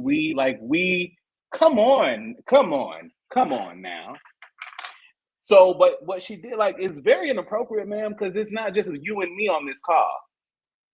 So when you do something like that, I know that it was a genuine thing. She was really feeling that way. But second of all, it's an immediate. It's so disrespectful. It's just disrespectful because you then, like, your approach is, I'm gonna talk to this person like they're this. Oh my God. Give credence for other people to approach the situation like that. But, like, come on now. I started watching where I say 20 years because I have gotten that same reaction where people turn and go, I'm sorry, what? You've been doing what for almost 20 years? No, I say it because of this. that now. I've been doing this. I must. For almost 20 years. Because you mess around and you think that I just got out of college. And that's when you address me as such, you find yourself addressing me with your full throat, coming at me like I'm somebody that just got here. And baby, I've been here. One of the most raggediest people was president when I was born. Like, we've been doing this. And so I hear you. And also I think that I want to ask you a question. I want to know, where is all they cheated rhetoric? He's at 247. There is no. I want to know where it is. How come we don't see the cheating? If we wake up in the morning, where is the cheating? If we wake up in the morning, how come the people that have echoed everything that he said for the last 10 years aren't asking, where is the cheating? Because they can give you an update every 10 seconds about what's happening in this battleground, this gubernatorial. We have, you know what? It's no longer too early to call. It's too close to call. You can keep doing breaking news alerts saying that, but you won't say anything about this man and his claims of cheating all of a sudden because he has the lead. And they started yesterday, to be clear, or really before that shit last week. Yeah, really before that. He's really been on one. That's what I'm saying. He's really been on one. There is literally not a person that worked in his cabinet that is coming back to work for him again. No, half of them. Excuse me. Half of them were in. And his vice president, Vice President Harris. I just. Also, just to as a review, in addition to President, Senate, House, governors, if you did not vote for your governor, it's okay. Not every state had a gubernatorial race. There were ballot measures. I mean, it's very possible that your governor just might not be shit. And I get that. Mine definitely ain't shit. And I have tweeted him that emailed that said that definitely not shit. So he's pretty Um, clear on how you feel, huh? hmm yeah, yeah. I I don't don't mind. do I don't I, mind the truth. That's I one don't thing do I don't well mind. at holding back how I feel about my politicians that I did or did not vote for. Because that's my right and privilege. And they're welcome. There were ballot measures on different ballots too that we were watching. One was on abortion care in Florida. The last time I checked, and I was looking for an update, the last time I checked, it was not going to pass. And this is important because for reproductive rights access advocates like myself, um, the South is in very serious danger when it comes to reproductive access. If you have not heard, we had 2 young Black mothers die due to complications because they would not be treated because of our extremely restrictive reproductive access laws here in the state of Georgia. But not only that, if Florida had passed this measure and allowed for abortion or reproductive access to be permitted in their state, it would have at least given the South something. Right now, women are having to drive at least 100 miles to find access because South Carolina, which was our last stronghold state with better reproductive access, they basically overruled and overran the I forget what they're called, but it's 4 women senators in North Carolina, and they basically run them out the room. Um, so the South is in like we're in danger zone. The state of Georgia has had over 6 hospitals closed in the last few years. One of those was connected to our one of 2 birthing centers in the entire state. So Florida not passing this is a problem. They also did not legalize marijuana, which somebody asked me.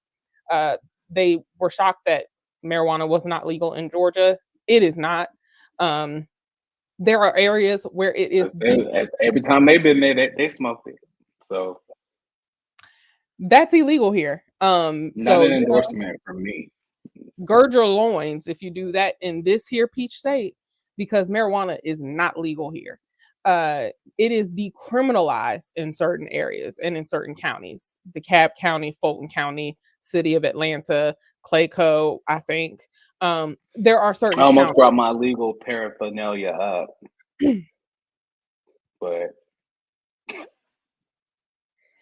that is illegal here. Is my I'm point. not there. Thank God. But it's not going to pass in Florida either. And so paying attention to these different So ballot they measures, can keep locking y'all up, which is crazy. it's crazy as hell. It's just crazy as hell. Because But I'm gonna to tell that, you what, I have decided. I know that everyone has taken up their own mantles of how they're going to deal with Trump supporters that that are among us. And again, they're gonna say that this is the majority of America. They're gonna these are the people that voted that you didn't block from voting. yes, Now there's yes, millions of them, right? I will say that's a hell of a problem. It's sad. But the other thing I'm gonna say to that is it makes no sense to me that these things happen and you refuse to vote. These things are on the ballot, these things that would enhance your life.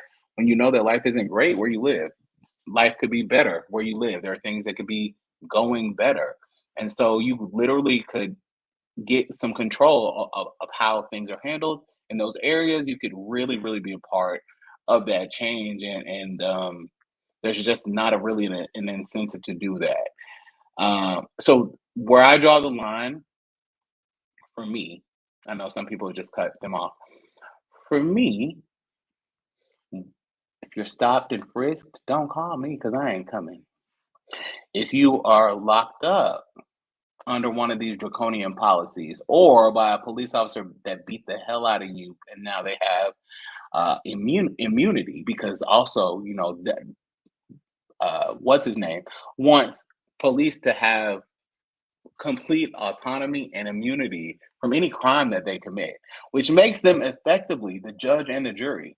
mostly for Black lives. But what the hell were y'all were just damn doing the electric slide and doing your dance and your jig with these people. And so I say all that to say I have blocked county. If county or jail appears in the caller ID information that's headed to my phone, it's blocked. Okay. And I feel okay about that decision. I feel like, that's only in effect, if things go awry.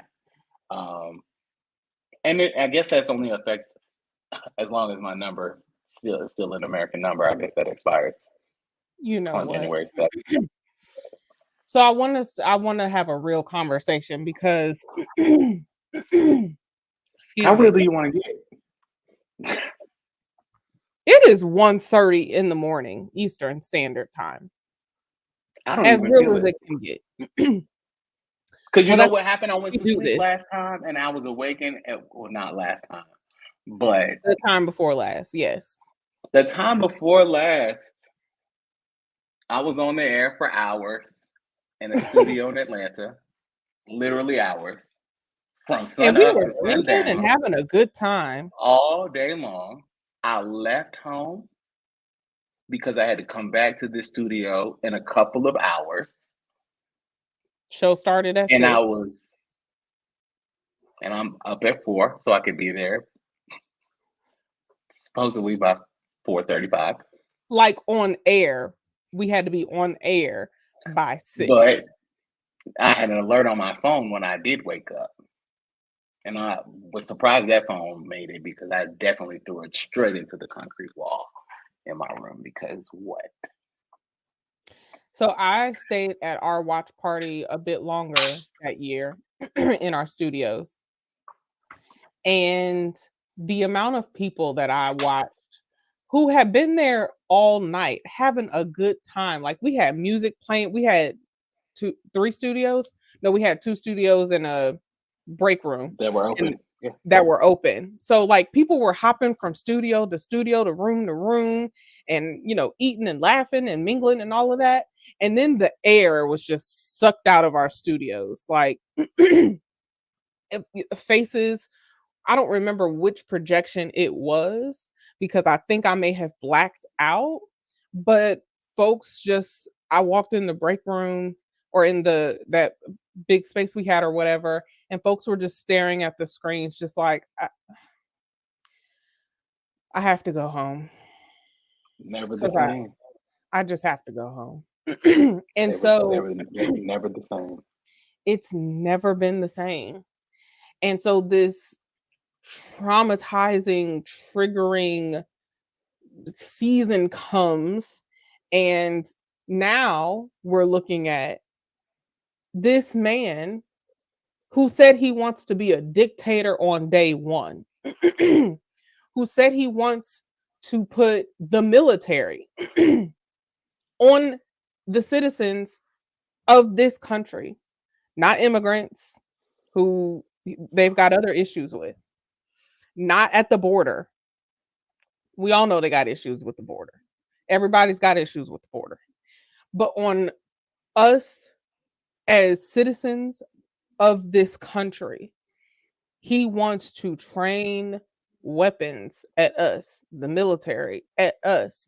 And this same person who stood at his rally, one of his rallies, and just did this for 35 minutes and said, play YMCA. And he just kept doing this. That same it's more like a jerk off because he's definitely accused of jacking penises all the time. And then he motioned fellatio on the mic. This is the man that y'all cast 66,694,911 votes for. The number just changed. That is who y'all thought would be a good free leader of the world? 100%. 100%. Somebody's got And you to know why? explain that to me. Because if you put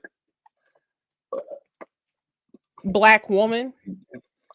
no, well, I was going to say different media diets, different ecosystems. You put that aside.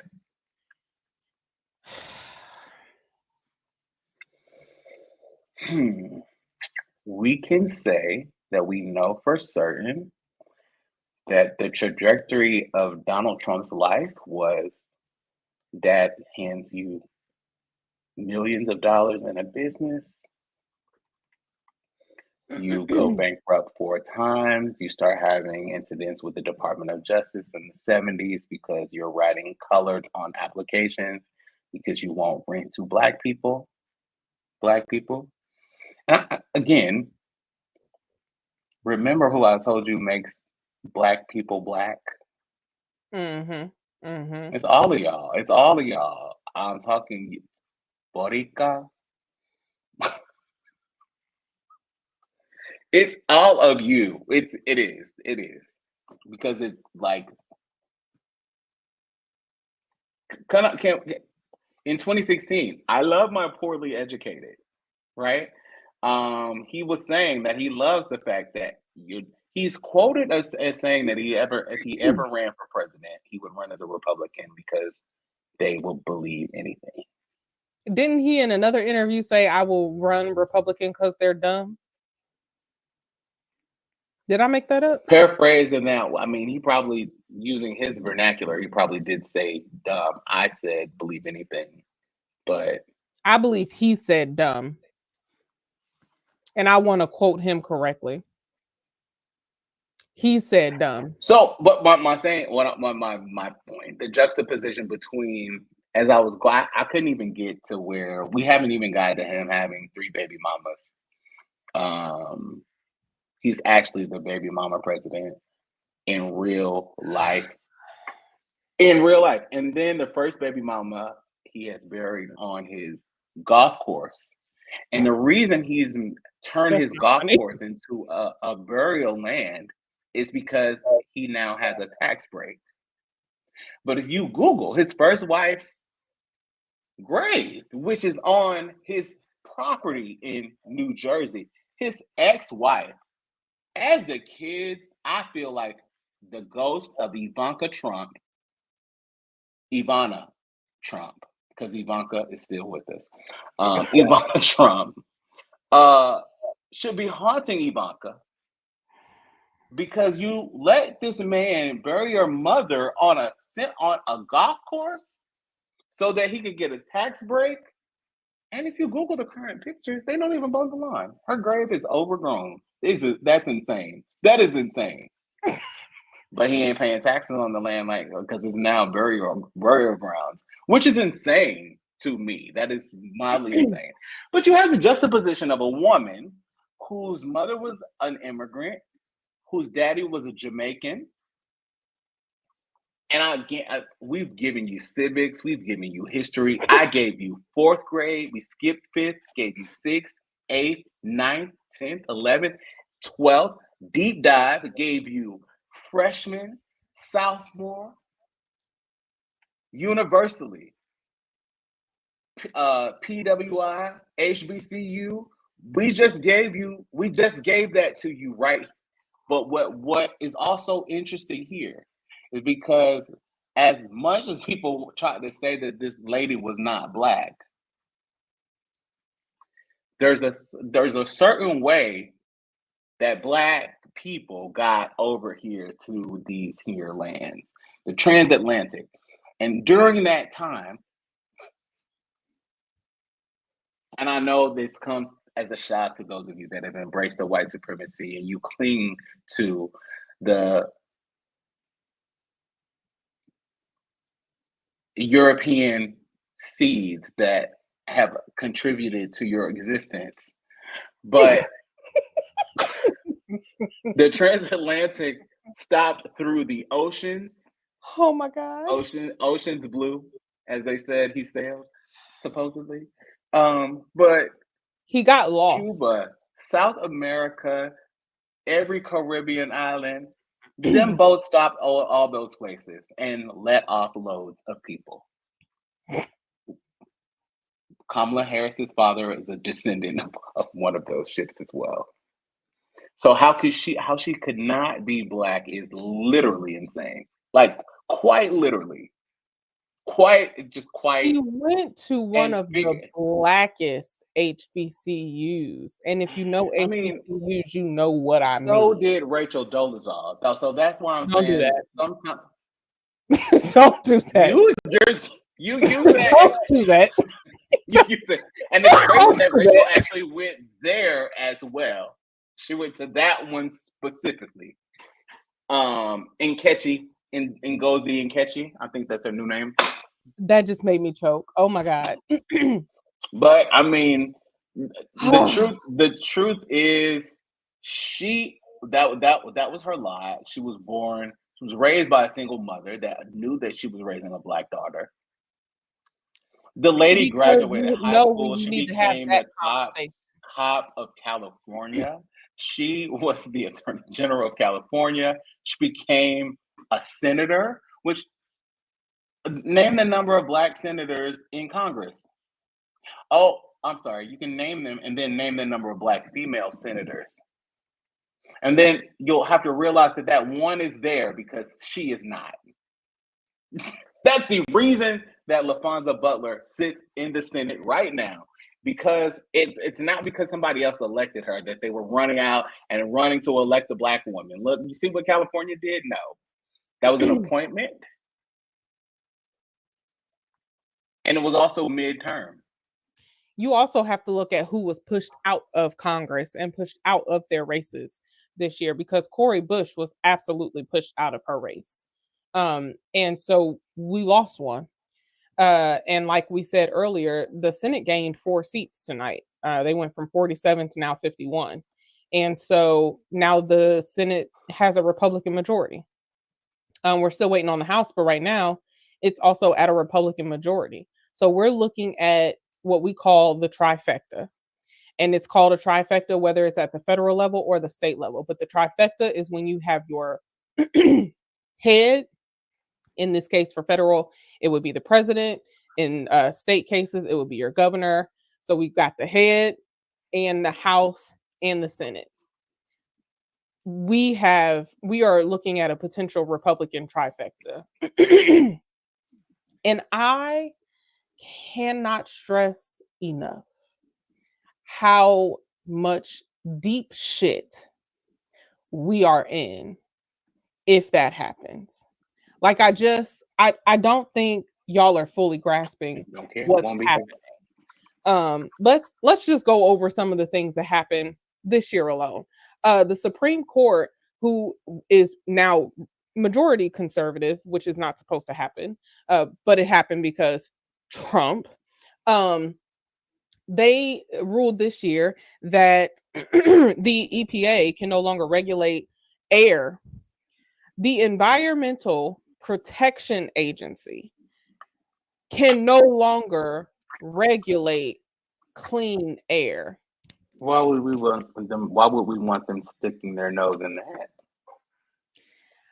I don't know. Asthma, lung issues, breathing issues. I don't know. I like breath. I like breath and I like clean breath. Like I like to be able to walk outside and breathe. Supreme Court said that cannot enjoy it while you can. Enjoy it while I can. And let me tell you that's what you must do. Right. Let me tell you how all of this works together. Project 2025 became a very big talking point over the summer. Two things that many people that I have been in conversation with have not realized. Project 2025 was released. Well, 3 things. Project 2025 was released last year. Project 2025 also is not just the agenda. It's not just the big policy book. It's the policy book, a personnel database, a personnel training database, and then a 180-day playbook of what would happen during the first 180 days of a conservative presidency. I think they already forgot about that. Well, now that we're looking at 247 electoral votes, and 67 million popular votes. I'm going to go over it, okay? Project 2025 has all 4 pillars. This is also not the first iteration of Project 2025. The Heritage Foundation was founded in the 1970s. The first mandate for leadership, which is that big policy guidebook, was adapted by President Reagan. Reagan, who was in office when we were born. That was the first issue and iteration of the mandate. It was heavily adopted, or it was accepted and well received by President Reagan. George Bush Jr. then also used pieces of it for the war in Iraq. No Child Left Behind. Yeah, those were policies from Project 2025. They recommended those. And then they had a heavy hand in Trump's administration. And so now when you look at fast forward to 2024, and we're looking at a Supreme Court who is passing down, I believe they passed down 3 decisions that in one way or another removed regulatory affairs or authority from institutions that we hold dear, then there needs to, then we are looking at deregulation. Deregulation is a huge part of Project 2025. I'm saying all of this to say it's all connected. And if we get a Republican trifecta where our president is, heaven forbid, a Republican, our Senate has a Republican majority, our House has a Republican majority, you can kiss Obamacare goodbye if you have it in your state, because Georgia doesn't even really have it. If you have it in your state, that's probably out, or they're going to at least try. They didn't succeed during his first administration, but they're going to try to get rid of that. Social Security. They're going to have both chambers. They have a tyrant, yeah, that's leading them, who doesn't even want to be there. So after he's done with his vengeance, he leaves you with J.D. Vance as your president. Had sex with a couch. I don't have to tell and you, no kink shame, ladies and gentlemen. This man has been bought by so many people. He's owned by big tech and other organizations that we can't name. And he truly believes in the Handmaid's Tale as a blueprint for how life should be run. He lives his life off the Twitter, and that's literally how he gets his news and information, facts. And it's just not a country that I don't think it's conducive to growth. There's nothing about the party that has shown that it values humans at whole and people beyond that, people that don't agree with them. You've never heard them say that they want to govern for all America. You've never heard them say that they're going to be the party for everybody. No. But somehow you see yourselves in who they are talking to, which again goes back to my thoughts on white supremacy, which is why it's such a dangerous tool. And it's so easy for you to wrap yourself into something because they'll make it inclusive enough for you to get in there and buy in. Yes. But you can't come. No. You can't come.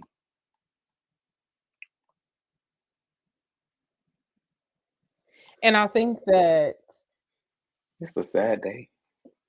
The day's not over, but it's a sad day.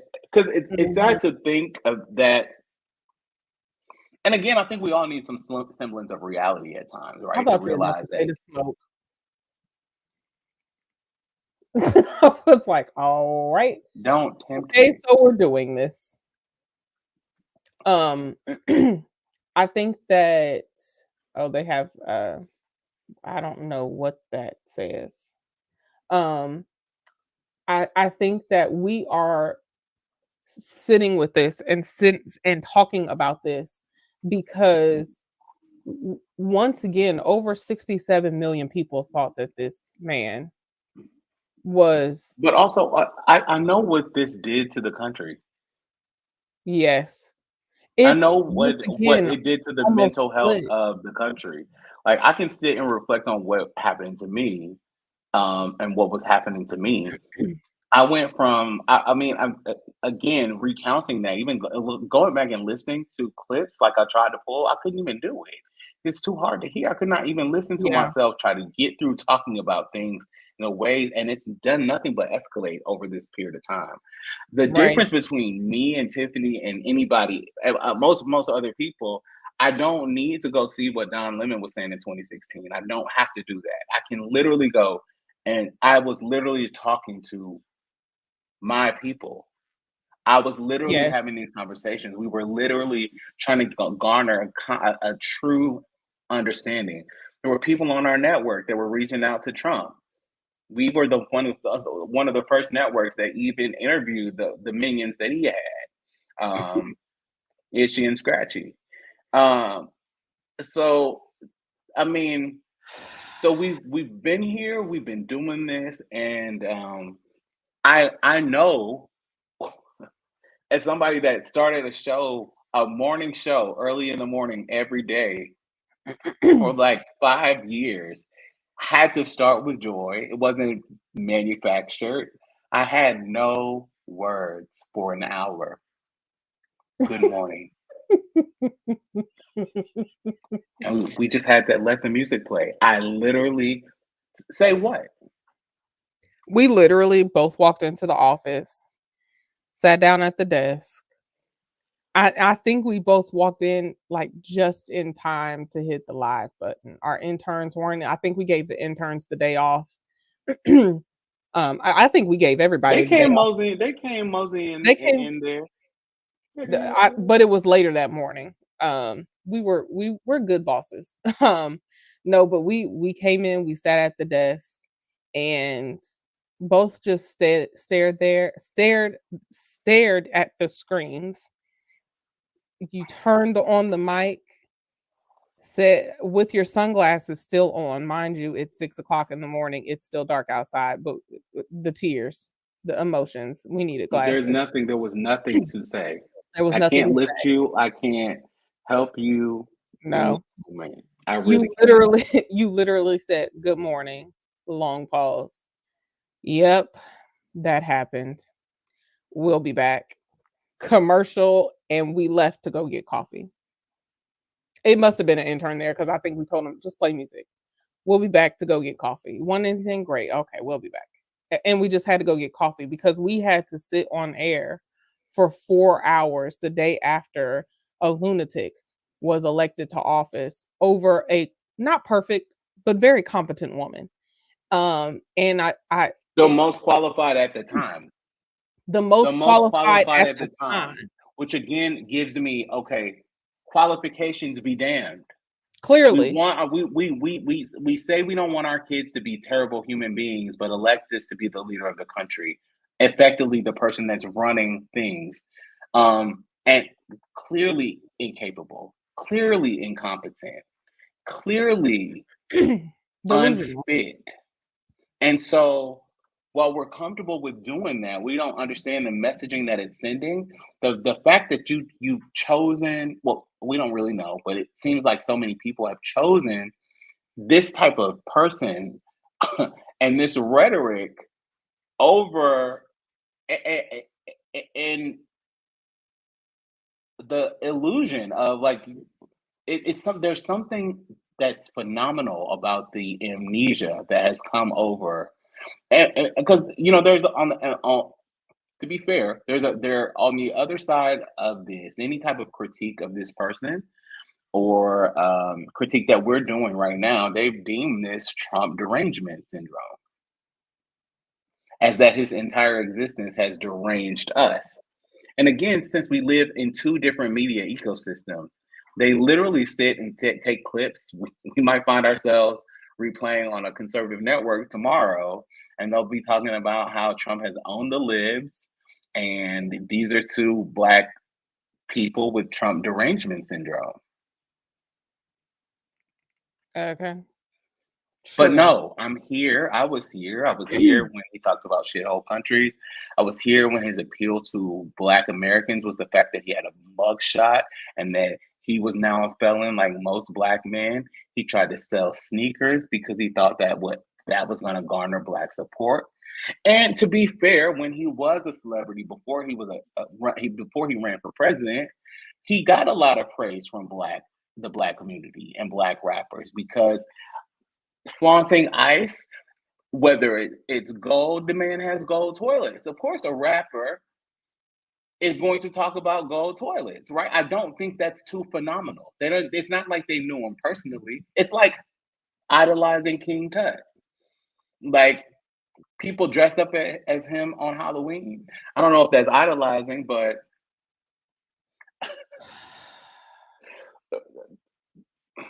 my point is that type of idolization, they didn't know this man as a person. And it was all a persona. Most of the country met him through The Apprentice, and they really believed.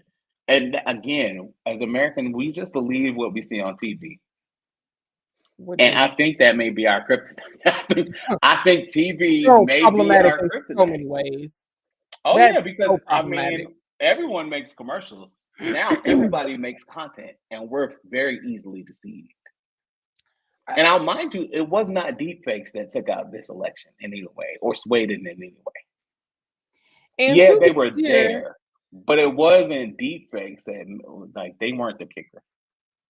No, it wasn't. And I also hate this everything is content era that we're in. Everything is not or should not be content like that. Just stop. But you mentioned that many people met him on The Apprentice. Some of you don't even know what that is. And so maybe you didn't even meet him there. Maybe 2016 was your first time really encountering this bag of flesh. But you make a great point. There were a lot of people that just learned about the Hollywood Hollywood tape. They just learned about that tape this week. Yes. And I also am going to I want to do something that I hadn't planned on doing, but the more that I'm seeing these numbers tick up and I'm seeing these margins, I'm actually getting pissed. And so I'm going to go ahead and say it. To all of my people, to all of the people who voted third party, many of you had your reasons. Some of you I know, and I know well, and I wholeheartedly understand. Don't blame you at all. I think what is happening in Gaza is horrendous, to say the least, and not just Gaza, but Sudan, Congo, Haiti, if you want to pronounce it correctly, Tigray. All of these places deserve justice, liberty, freedom, and the U.S. not helping to destabilize or fund war criminals. Flat out, period. And also, I know there were quite a few protest votes. I saw a campaign that said swap your vote. That was basically a campaign that if you live in a blue safe state, to swap your vote with someone who was in a swing state so that they could still have their protest vote, but they would vote blue in a swing state where it mattered. And that is by far one of the dumbest campaigns that I have seen in a long time, because there is no such thing as a safe state in a race like this. That doesn't exist. We are talking about margins of 100,000 votes or less. And so when we're looking at margins like that, Pennsylvania right now is at 94% of the votes counted. Trump has 3,374,000, which is 51% of the vote. Vice President Kamala Harris has 3,180,000. It is not that far. We're looking at Michigan, 52.2% to Vice President Harris's 46%. We are looking at Nevada, which is about to be called probably, where Trump is at 51.4%, Kamala Harris is at 47%, but the votes are 543,998 to Kamala Harris's 497,000.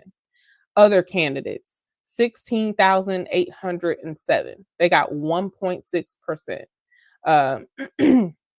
Excuse me. In Georgia, 38,000 went to other candidates. We had Oliver and Stein on our ballot here. They wouldn't let Cornel West on, but Cornel West is in other states. That's the other thing.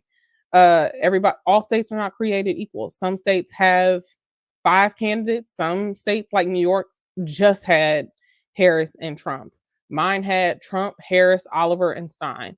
I think it was nope. One of these still had Kennedy on it. He wasn't even in the race anymore. A few of these had Cornel West on it, but Cornel West's party was listed. In one state it was Justice, in another it was legal marijuana now, or for all, or something like that. So like, the party is not created equal, the election is not created equal, and so I want to be very clear about that. And also, this was not an election that we could afford to lose, y'all. This just wasn't the election that we could afford to play these games in, because he's now at 248 electoral votes to her 214. And I said earlier that if she loses Pennsylvania, it's projected that there won't be necessarily a road to 270 for her.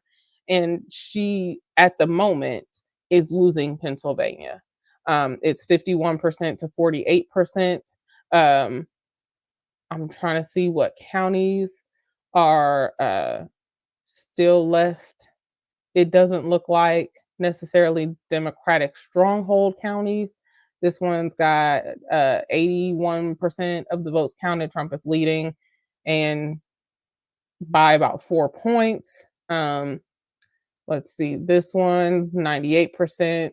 He's leading there, 98% leading there, 98% leading there, 97% leading there. So I think the counties that she was going to win, she might get this county, Cambria County. It's at 50.3% at the moment to his 49%. So we'll see. But at the moment, Pennsylvania is looking mighty red. And so if she loses Pennsylvania, she loses those 19 electoral college votes to Trump. And if he gets those 19, let's see, he'll be at, go to my little thing. Oh, that's not updated. He'll be at, I think, roughly 267. The path is to 270, as a reminder. And so there are just certain, again, I understand. I do. I really do. And also 51% to 48.1%, other candidates 1%. That's Pennsylvania. Michigan had a 1.7% turnout for other candidates: Stein, Kennedy, Oliver. Probably Cornel West. But it's 52.4% to 45.9%. She's probably going to, 70% of the votes counted. We'll see if she is able to get Michigan. It's not projected as of yet. So I just feel like, my people, I love you. I get it. I promise I do.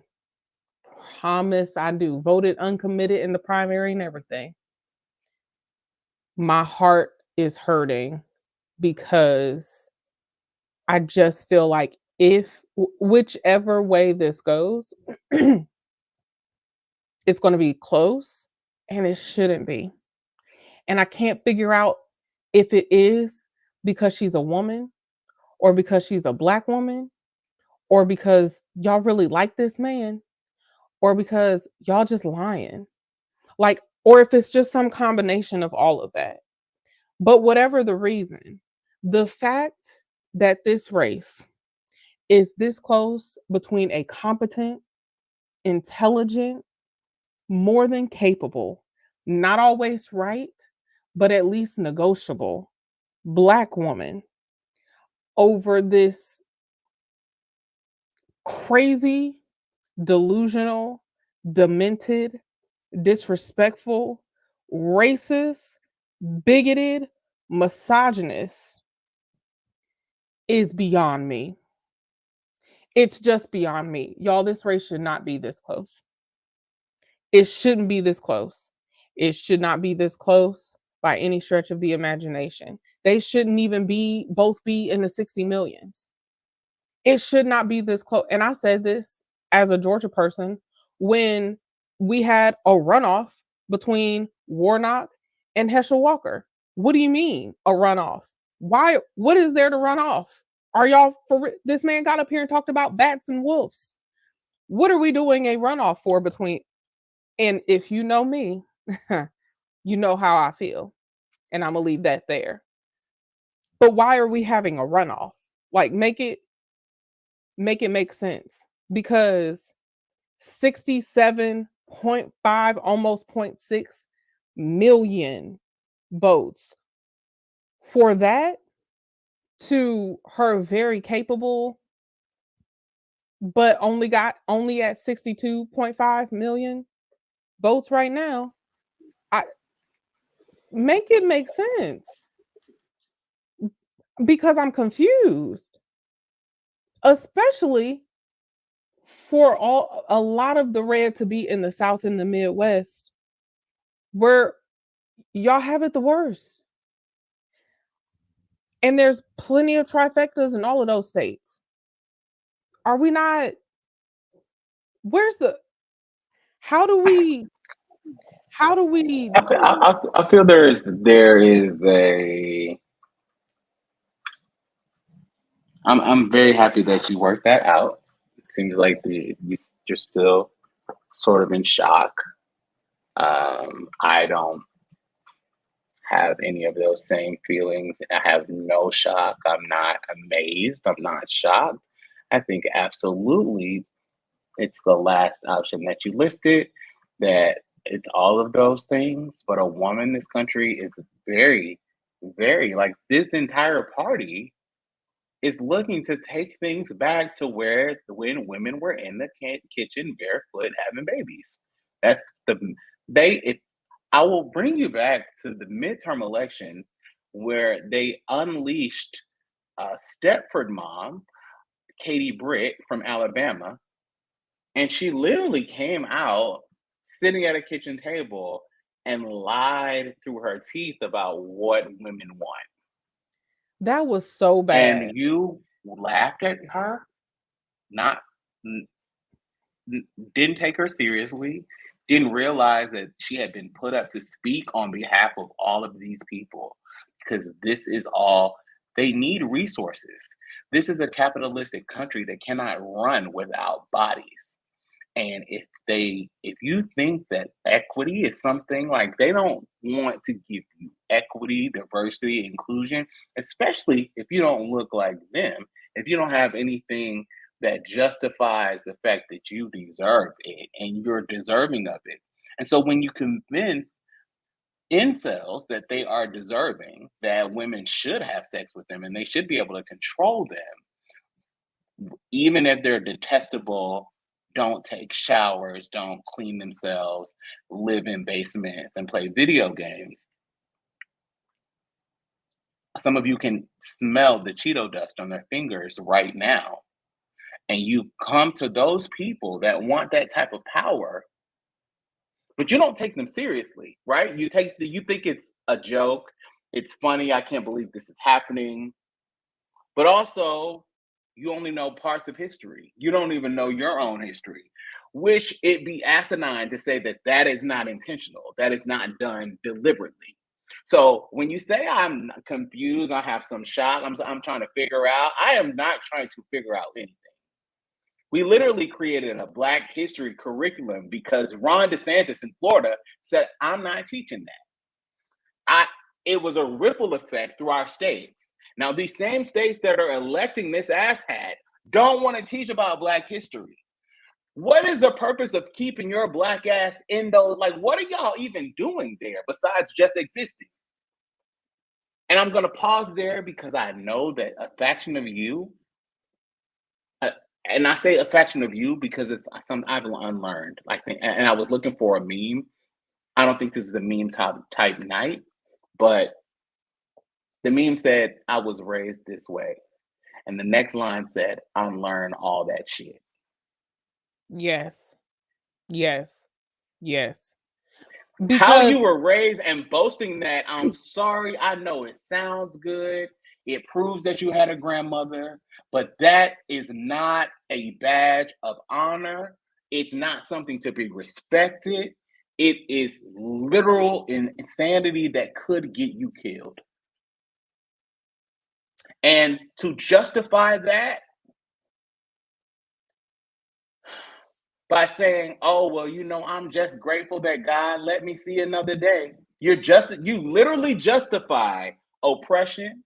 You justify the way that the mistreatment. You're justified because your grandmother went through it, but it was all good because she held on to the blood of the lamb. And you feel nothing when you repeat these things. You don't. You may feel some emotions because it makes you feel a grandmother, or makes you think of your grandmother, but you're not feeling true emotions. You're not feeling closer to grandmother. You're not feeling like you got over it. You're feeling like, oh, I can just get through it. I'll go through it because she did it, and that's why I'm here to just go through it. But that's not why you're here. You're not just here to exist. You're here to really come in here and do what you're supposed to do on the planet. And when right. things are in your way, inhibiting that's when you get loud, you get vocal. That's the reason you were born, or you moved into this democracy where you have these rights and you're in a place that you can use your voice. So you've been able to use your voice. And somebody has convinced you that it's better not to use your voice. It's somehow you are around a group of people that all praise each other for not exercising rights that give you liberty and agency to do things in the community that you live in. So then we take it to the next level where we're having these conversations, all of us together. We get together, we have these conversations, and we're shocked about what's going down. Right. But we don't have a damn serious conversation when it's time to have the conversation. We try to get into the specifics, but the specifics are really about humanity. It's literally Right. about, you're seen as a human, you're seen as a person.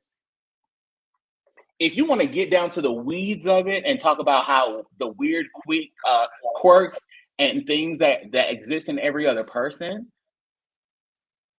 before you qualify them as another person, you are an ain't shit person. If your party does that, it's an ain't shit party. Because everybody has differences. Everybody has quirks, things that are different. But the moment that you start to take those differences, things that you can now other, and you start to reduce the human qualities of that thing, you will treat it anyway. They're no longer people. When you make something no longer a person, when you bring them down to that level, it's very easy for you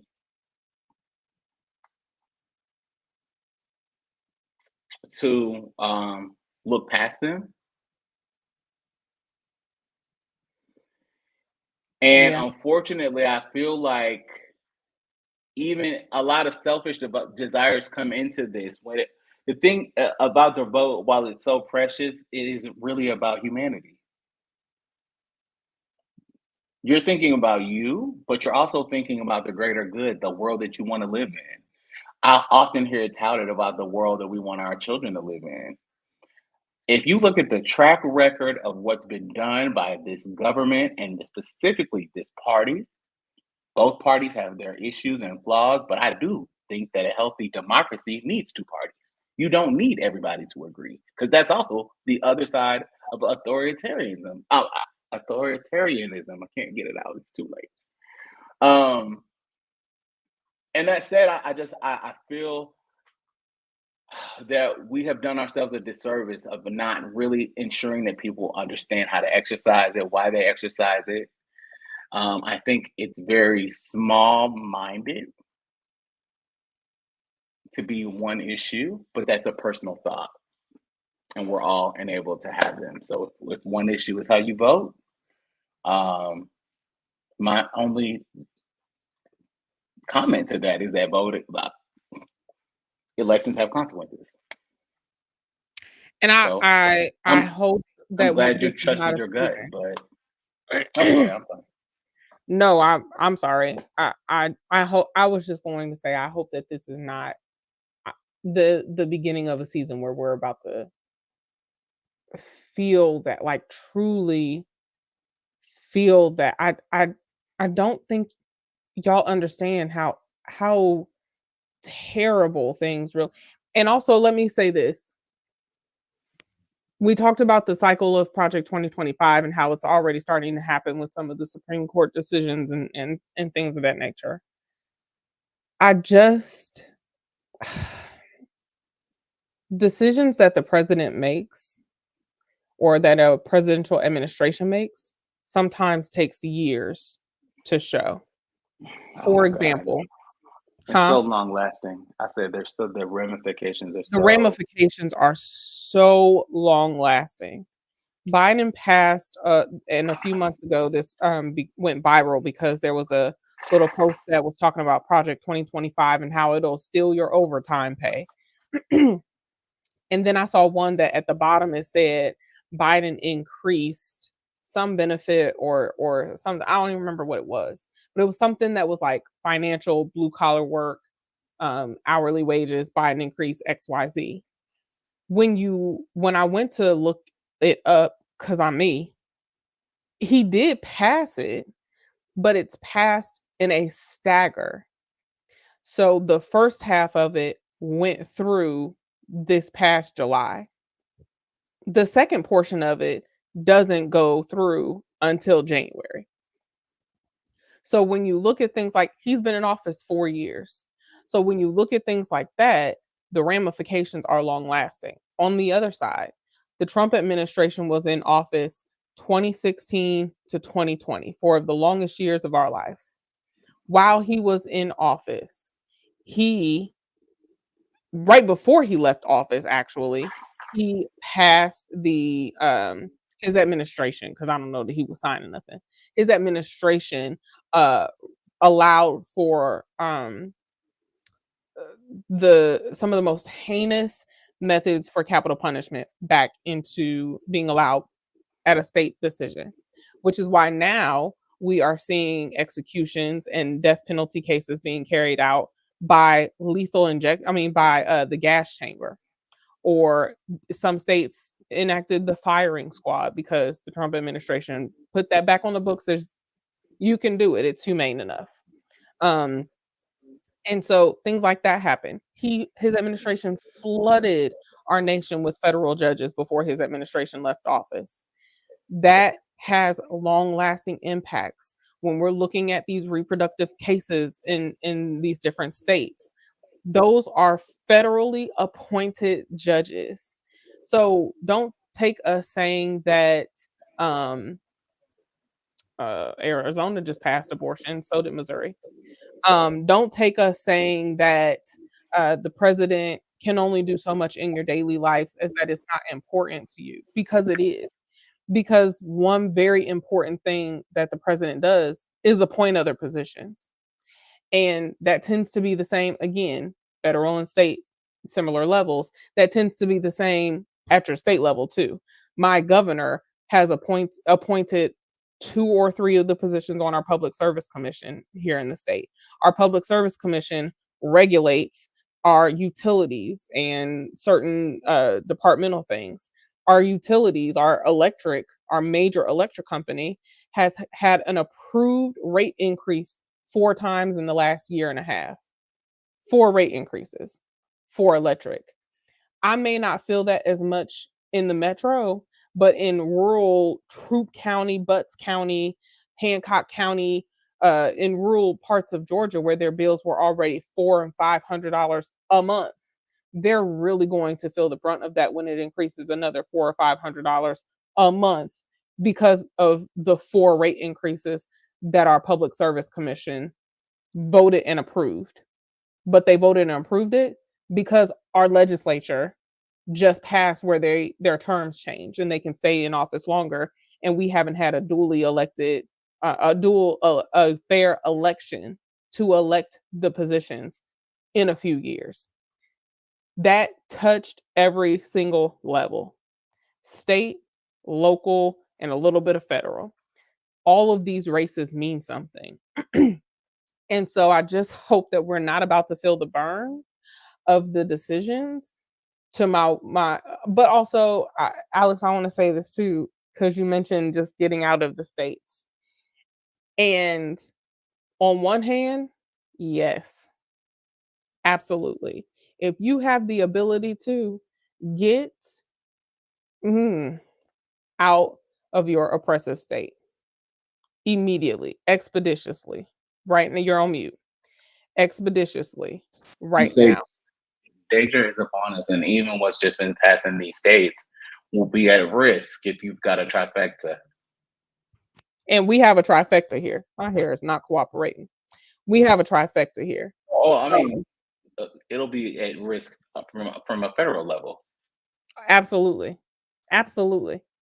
Um, but also to my people who are in certain areas or with certain situations or circumstances where you feel like you don't have a choice and you're stuck where you are, I'm going to encourage you to still look up what you can do to not do that.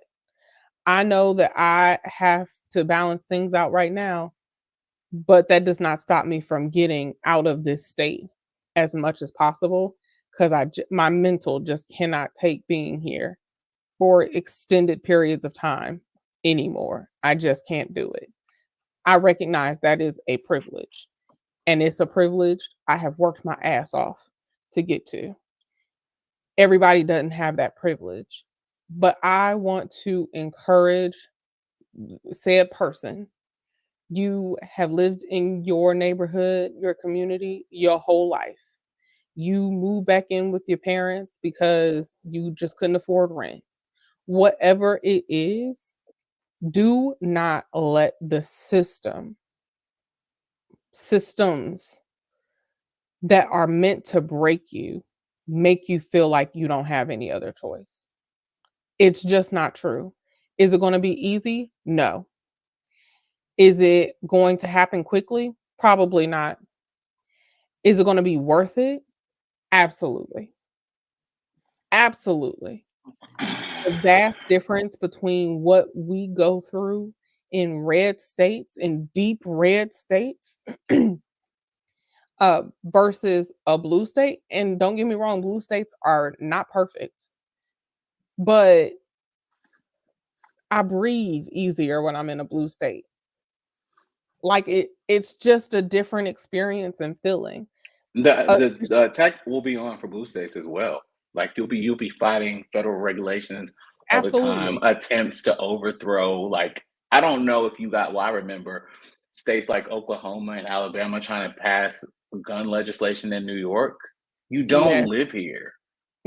Yeah. Like you don't live here. No, we can't have unlicensed guns. You can't even have a gun here without getting 20 years because we don't drive in cars and ride down dirt roads. Like, that's not what happens. Somebody gets frustrated on a subway that's full of people, and that's the only mode of transportation that people are on, and they go crazy. It's a massacre. But you guys embrace massacres because also you continue to pass legislation that allows guns to flow into schools. And again, Sandy Hook children would have been able to vote in this election. I want to make that crystal clear. Yes. Yes. Yes. Absolutely. Absolutely. And there's a legislative Absolutely. body that has responsibility for the reason that they can't.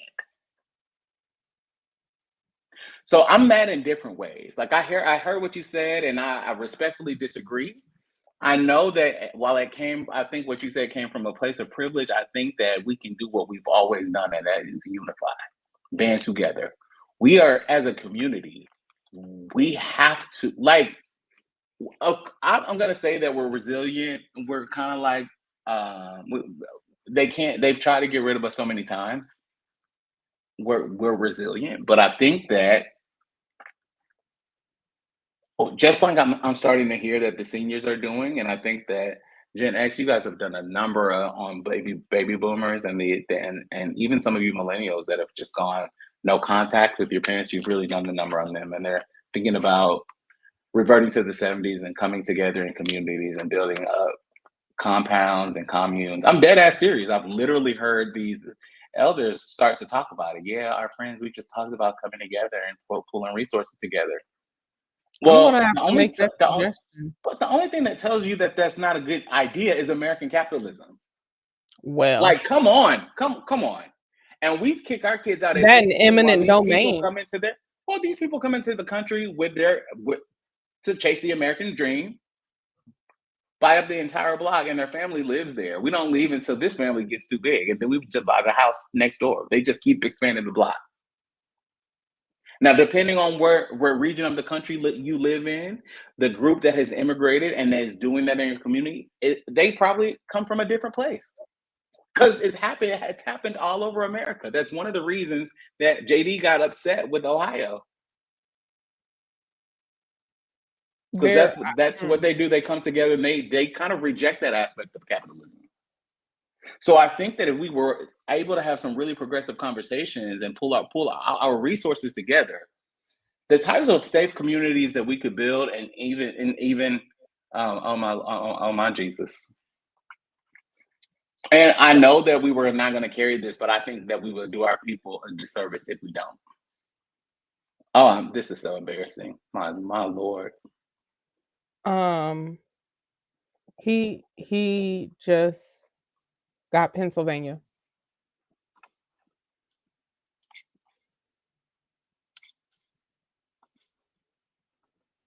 So he is officially at 267. Wow. Well, let's see what he has to say. Okay. And New York to LA, where there's pride in every American heart, and it's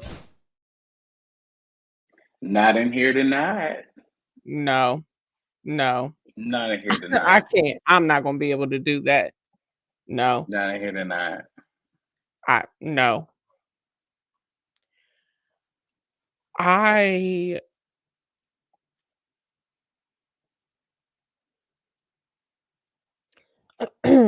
just gonna read this. Trump's victory in Pennsylvania has put him 3 electoral votes short of winning the presidency. He could win the White House by capturing Alaska or any remaining swing state. To be clear, swing states left include Michigan, Nevada. Alaska is not a swing state, but he is leading by about less than 30,000 votes in Alaska. He's at 55.1%. We still haven't called Arizona or Nevada. Which lean towards him. Which lean towards him. They are actually all but Minnesota, which they said they're waiting on one. I think it's Wayne County in Michigan. Wayne County in Michigan and Milwaukee County in Wisconsin are 2 Democratic strongholds. Well, yeah, Wayne County is Detroit. Right. Thank you for saying that. So they're waiting on that. But to your point, he just got Pennsylvania. He's at 267. If he gets Alaska or I don't think Wayne County is the only county. Let me zoom into Michigan here. Let's see. Okay, let's go live to see what Donald Trump has to say. There's no way that we could leave you in this moment. So stay with us. Unfortunately. It is now clear that we've achieved the most incredible political thing. Look what happened. Is this crazy?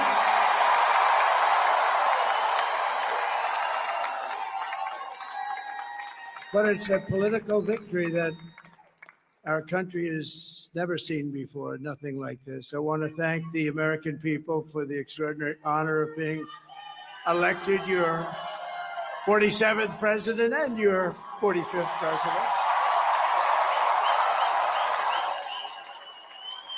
And every citizen, I will fight for you, for your family, and your future. Every single day, I will be fighting for you, and with every breath in my body, I will not rest until we have delivered the strong, safe, and prosperous America that our children deserve and that you deserve. This will truly be the golden age of America. That's what we have to have. This is a magnificent victory for the American people that will allow us to make America great again. And in addition to having won the battleground states of North Carolina, I love these places, Georgia, Pennsylvania, and Wisconsin, we are now winning in Michigan, Arizona, Nevada, and Alaska, which would result in us carrying at least 315 electoral votes. But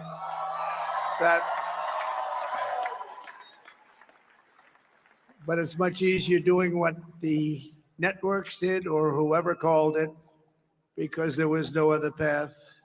There was no other path to victory. We also have won the popular vote. That was great. Very proud of that.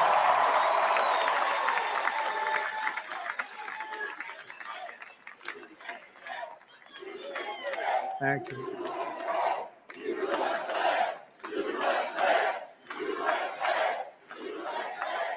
Thank you very much. Thank you. Winning the popular vote was very nice, very nice, I will tell you.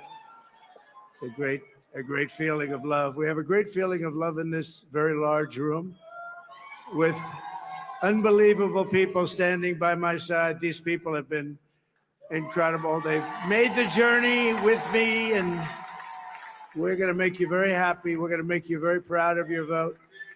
I hope that you're going to be looking back someday and say that was one of the truly important moments of my life when I voted for this group of people beyond the president, this group of great people. America has given us an unprecedented and powerful mandate. We have taken back control of the Senate. Wow, that's good.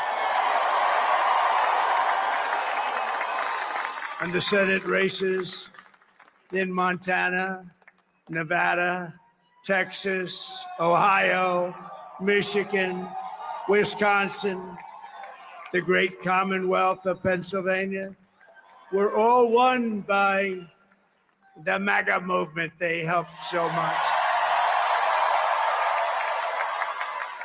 And in those cases, every one of them, we worked with the senators. They were tough races. And I mean, the number of victories in the Senate was absolutely incredible. And we did tele-rallies. We did tele-rallies with each one of them. And sometimes we did 2 or 3 and it was amazing to look at all of those victories. Nobody expected that, nobody. So I just wanted to thank you very much for that. And you have some great senators and some great new senators. And it also looks like we'll be keeping control of the House of Representatives.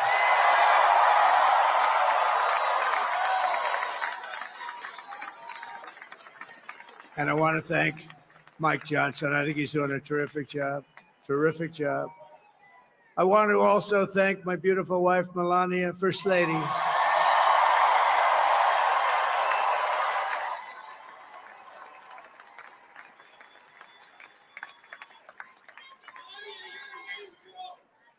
Who has the #1 best-selling book in the country. Can you believe that?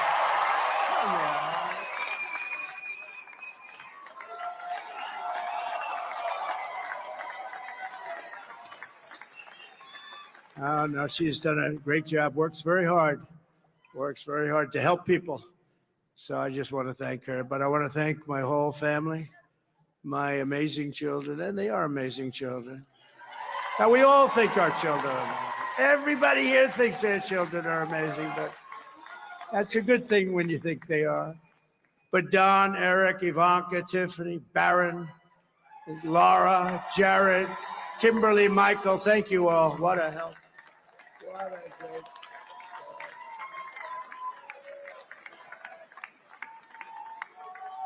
My father-in-law, Victor, is tremendous, and we miss very much Melania's mother, Amalia. We miss Amalia, don't we, huh? She would be very happy right now, standing on this stage. She'd be so proud.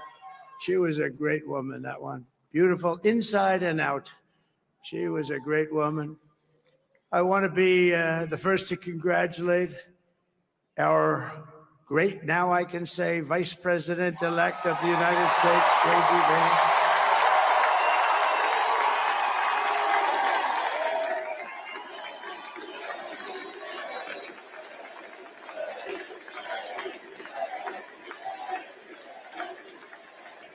And his absolutely remarkable and beautiful wife, Usha Vance. And he is a feisty guy, isn't he? You know, I've said, go into the enemy camp. And you know, the enemy camp is certain networks. And a lot of people don't like this. Sir, do I have to do that? He just goes, okay. Which one? CNN, MSDNC?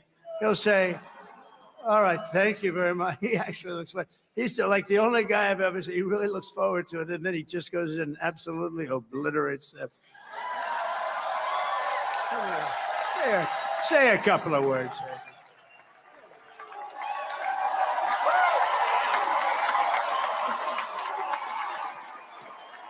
Wild.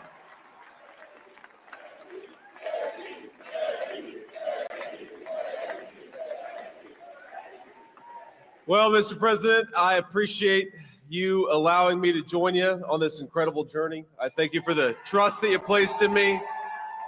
And I think that we just witnessed the greatest political comeback in the history of the United States of America.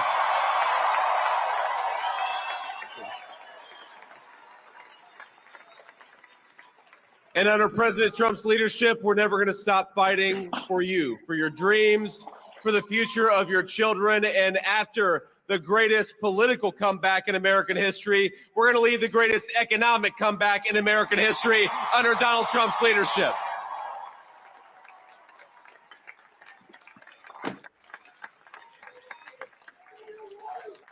Thank you very much. He's turned out to be a good choice.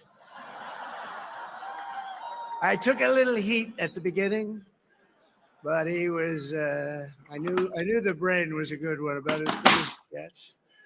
And we love the family, and we're going to have a great 4 years, and we're going to turn our country around, make it something very special. It lost that little thing called special. We have to make it so. We're going to make this so great. It's the greatest country and potentially the greatest country in the world by far. And right now we're going to just work very hard to get all of that back. We're going to make it the best it's ever been. We can do that. If we had to wait longer, I don't know. It was going bad, and it was going bad fast. We're going to have to seal up those borders, and we're going to have to let people come into our country. We want people to come back in, but we have to let them come back in, but they have to come in legally. They have to come in legally. Let me also express my tremendous appreciation for Susie and Chris, the job you did. Susie, come, come here, Susie. Chris, come here, Chris. Susie likes to stay sort of in the back, let me tell you. The Ice Maiden, we call her the Ice Maiden. What? Come here, Chris. Come here, Chris. Susie likes to stay in the background. She's not in the background. Come here, Susie. this was unexpected, but I just want to thank, obviously, President Trump for this journey. It was a great one, and he's a hell of a candidate.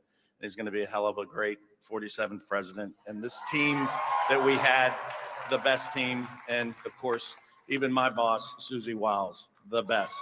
Thank you. Thank you, and thank you, Susie. Look at this. She's shy. I've never seen her be shy before. Susie.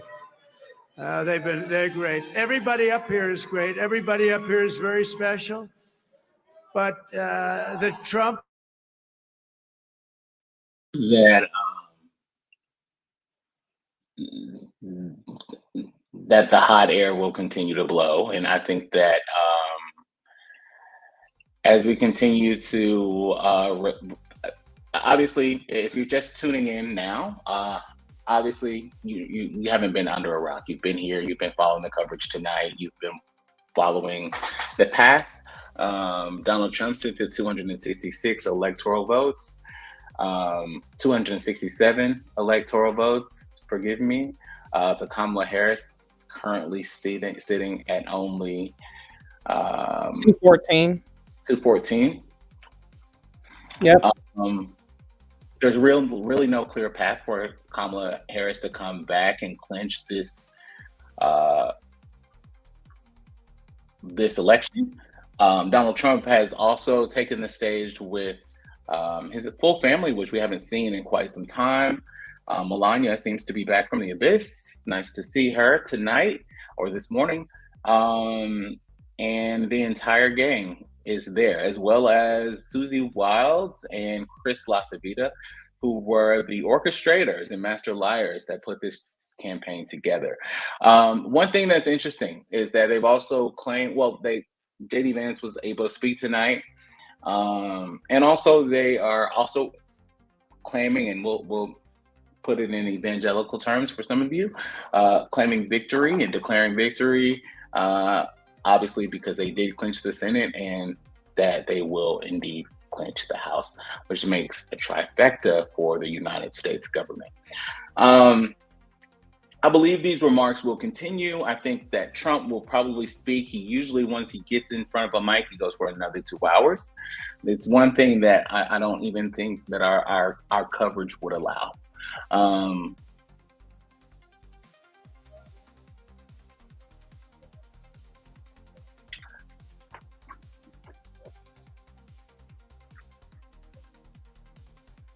It's fair to say that there's an element of shock that is over me right now. So I'm very functional in any type of crisis, surprise party, or the world's on fire. I'm still going to be able to get through that situation. And I think that navigating the waters in these in situations like this, I'm laughing to keep from crying. You simply can't lie. That's what I'm saying. You can't lie. Oh my God. You can't lie. You can't lie. You can't lie. There's no way you can lie. I've already done this before. So it's going to be very hard. I will say this as an observation. So put this on the record, because you'll probably never hear this out of my mouth again. I don't know what he's saying right now, and I don't care. I mean, it's available on a Trump media platform near you. What he did do, right now he's not doing it, but what he did do, his first 400 words came strictly from that teleprompter. As he thanked his family, his campaign team, his supporters, touted victory through some subtle jabs. They were nowhere near as vile, as destructive and demeaning as he normally is when he gets up on a platform like that.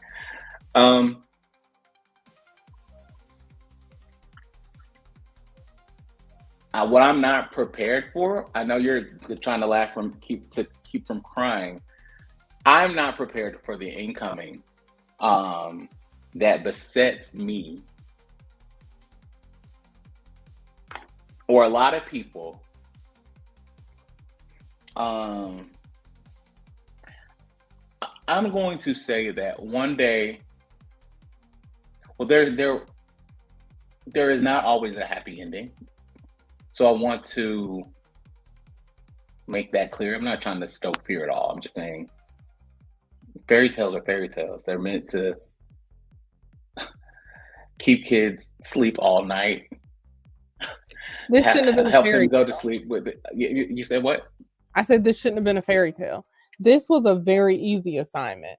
No, but people And think that life is a fairy tale. Like it somehow, even people with we're terrible not lives think all that it's all playing. going to end with sunsets and bubblegum. And This is not The it just Sims. This well, isn't The Sims. Like, we're not characters in a game. I just don't think y'all really understand the depths of deep I think shit. some of you do.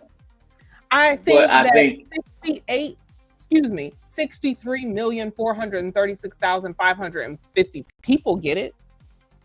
Yes, y'all get it. For the 68,502,112 minimum, looking at the map, that didn't do whatever. what is it movie that they don't get?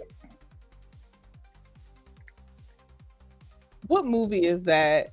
The Mummy. I recently watched The Mummy, and it said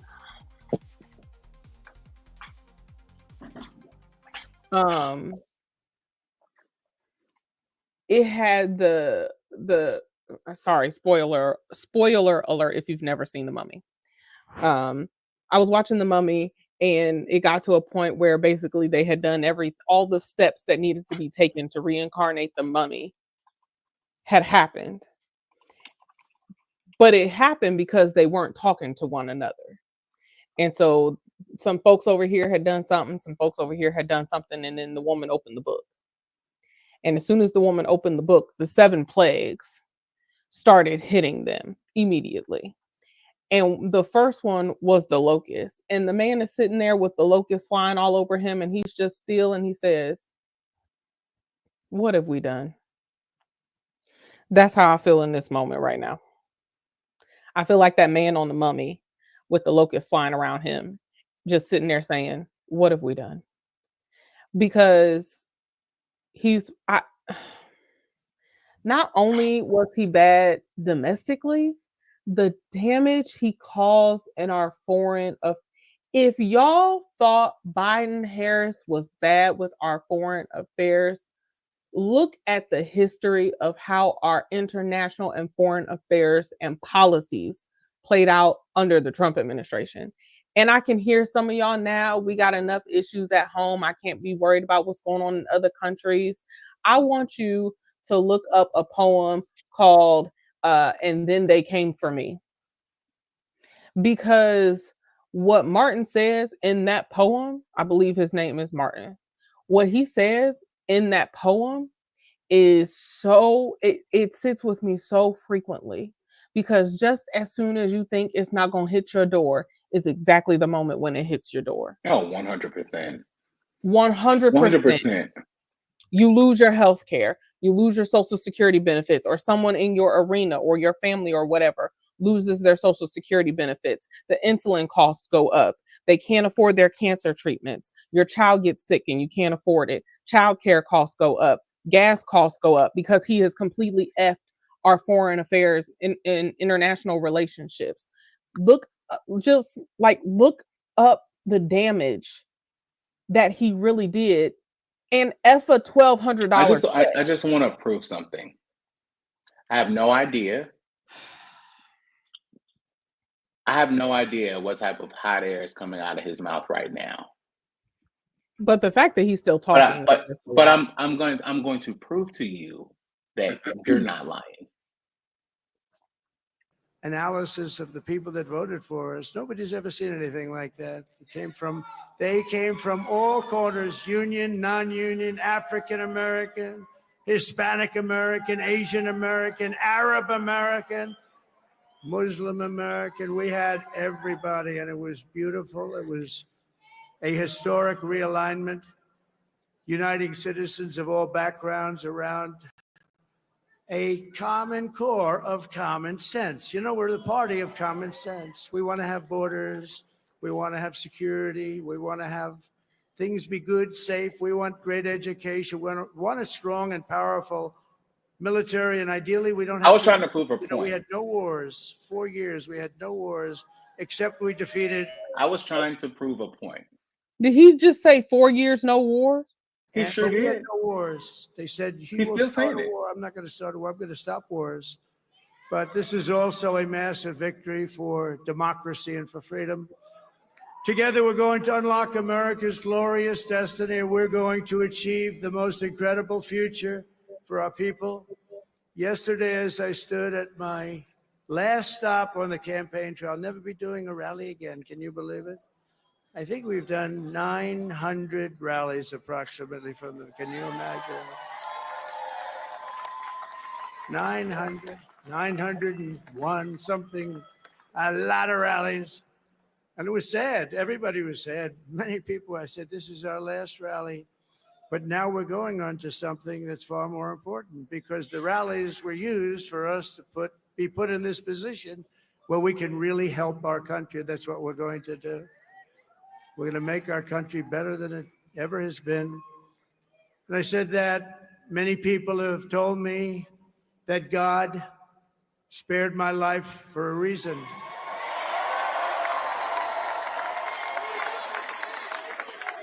And that reason was to save our country and to restore America to greatness. And now we are going to fulfill that mission together. We're going to fulfill that mission. The task before us will not be easy, but I will bring every ounce of energy, spirit, and fight that I have in my soul to the job that you've entrusted to me. This is a great job. There's no job like this. This is the most important job in the world. Just as I did in my first term, we had a great first term, a great first term. I will govern by a simple motto: promises made, promises kept. We're going to keep our promises. Nothing will stop me from keeping my word to you, the people. We will make America safe, strong, prosperous, powerful, and free again. And I'm asking every citizen all across our land to join me in this noble and righteous endeavor. That's what it is. It's time to put the divisions of the past 4 years behind us. It's time to unite. And we're going to try. We're going to try. We have to try. And it's going to happen. Success will bring us together. I've seen that. I've seen that. I saw that in the first term when we became more and more successful. People started coming together. Success is going to bring us together, and we are going to start by all putting America first. We have to put our country first for at least a period of time. We have to fix it, because together we can truly make America great again for all Americans. So I want to just tell you what a great honor this is. I want to thank you. I will not let you down. America's future will be bigger, better, bolder, richer, safer, and stronger than it has ever been before. God bless you, and God bless America. Thank you very much. Thank you. Thank you very much.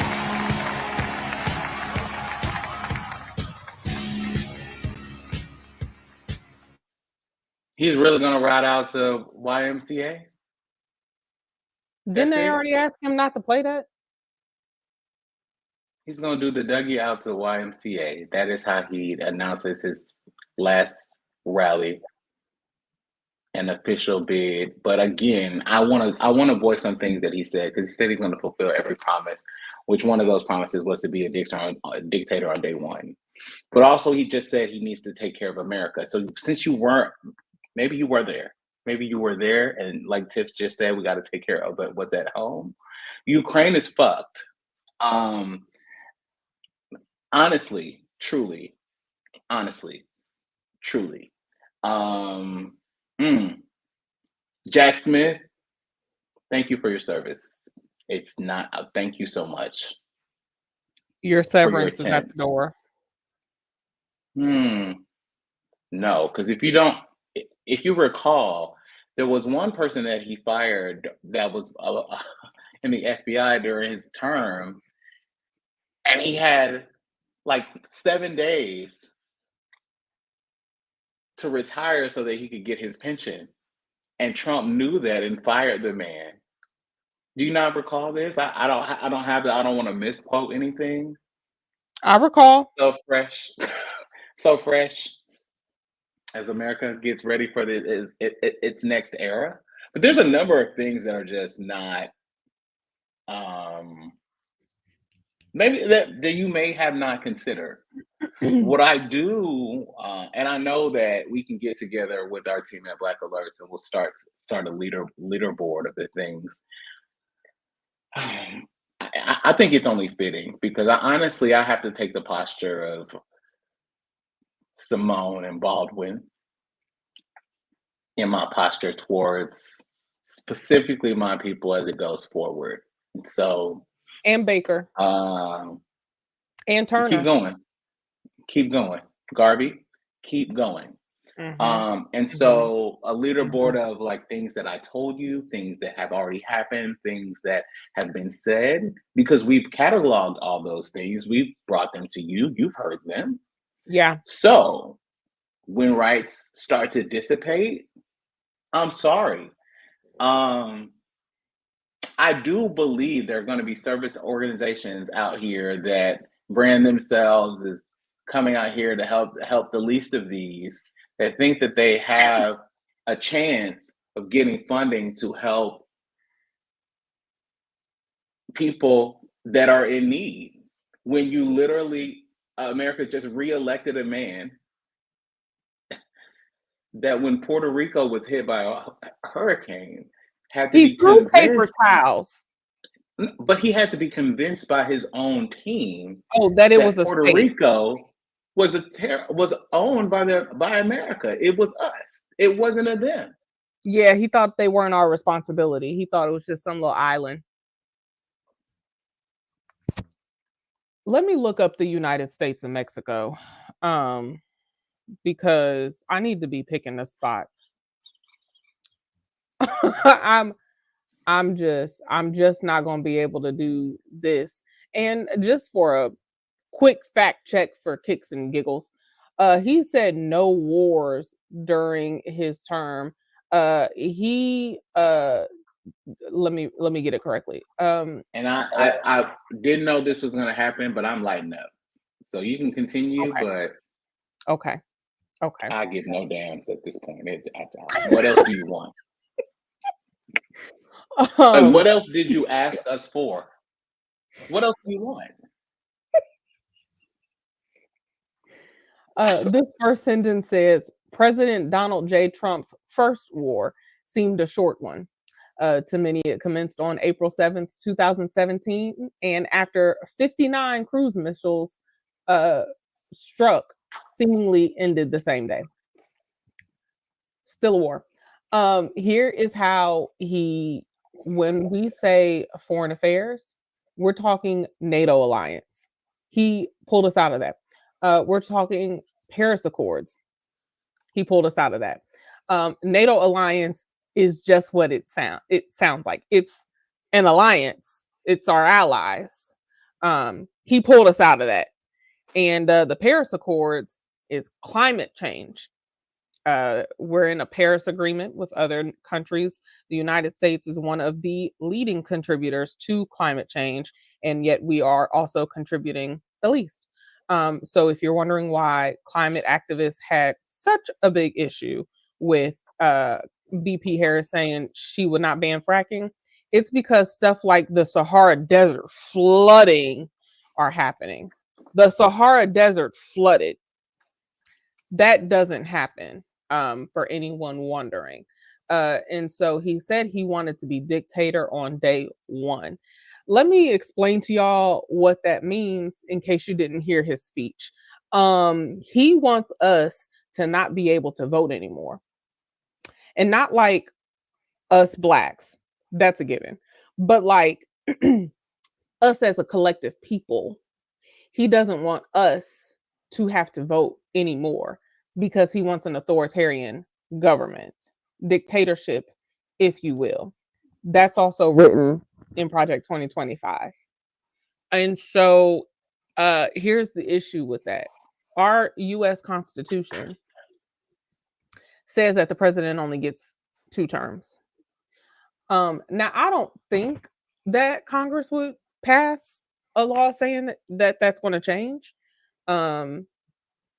But that's the issue with a trifecta. We don't know what they're going to do. They changed it. Congress changed it for FDR. Also, that wasn't 100 years ago. It was not. It was not. It was not. FDR was a 4-term president.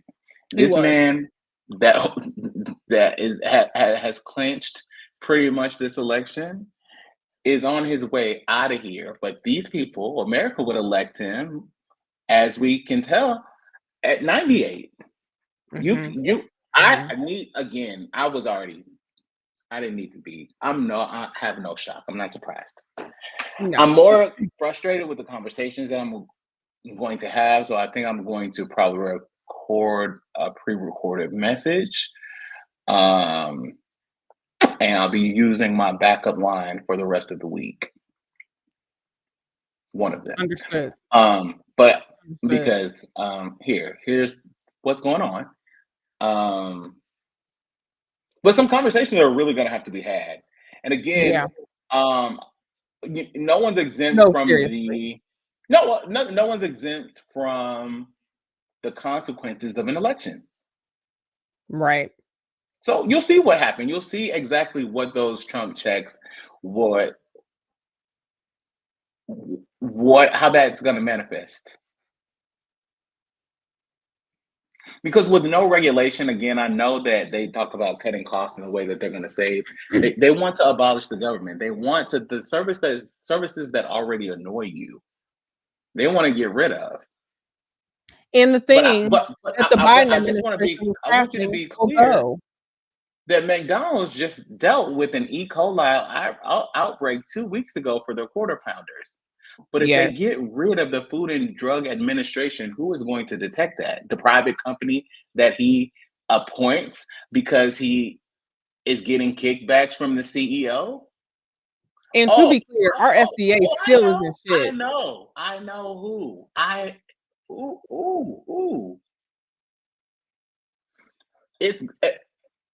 Let's just think about who led the Department of Education that he also wants to get rid of. I just talked to you about dumbing down our people, but during his previous administration, Betsy DeVos,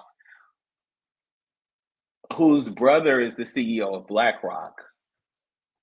And if you don't know about BlackRock, I need you to Google them right now. You just don't know who's been controlling most of the things that you complain about. But again, it's much bigger than just like the things that he says, it's the things that he didn't do, the things that he couldn't do, the things that he's inept to do.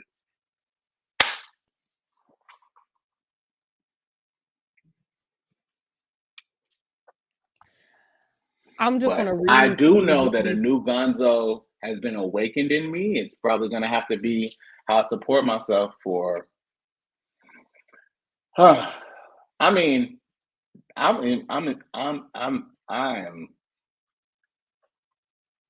kicking it into full gear, and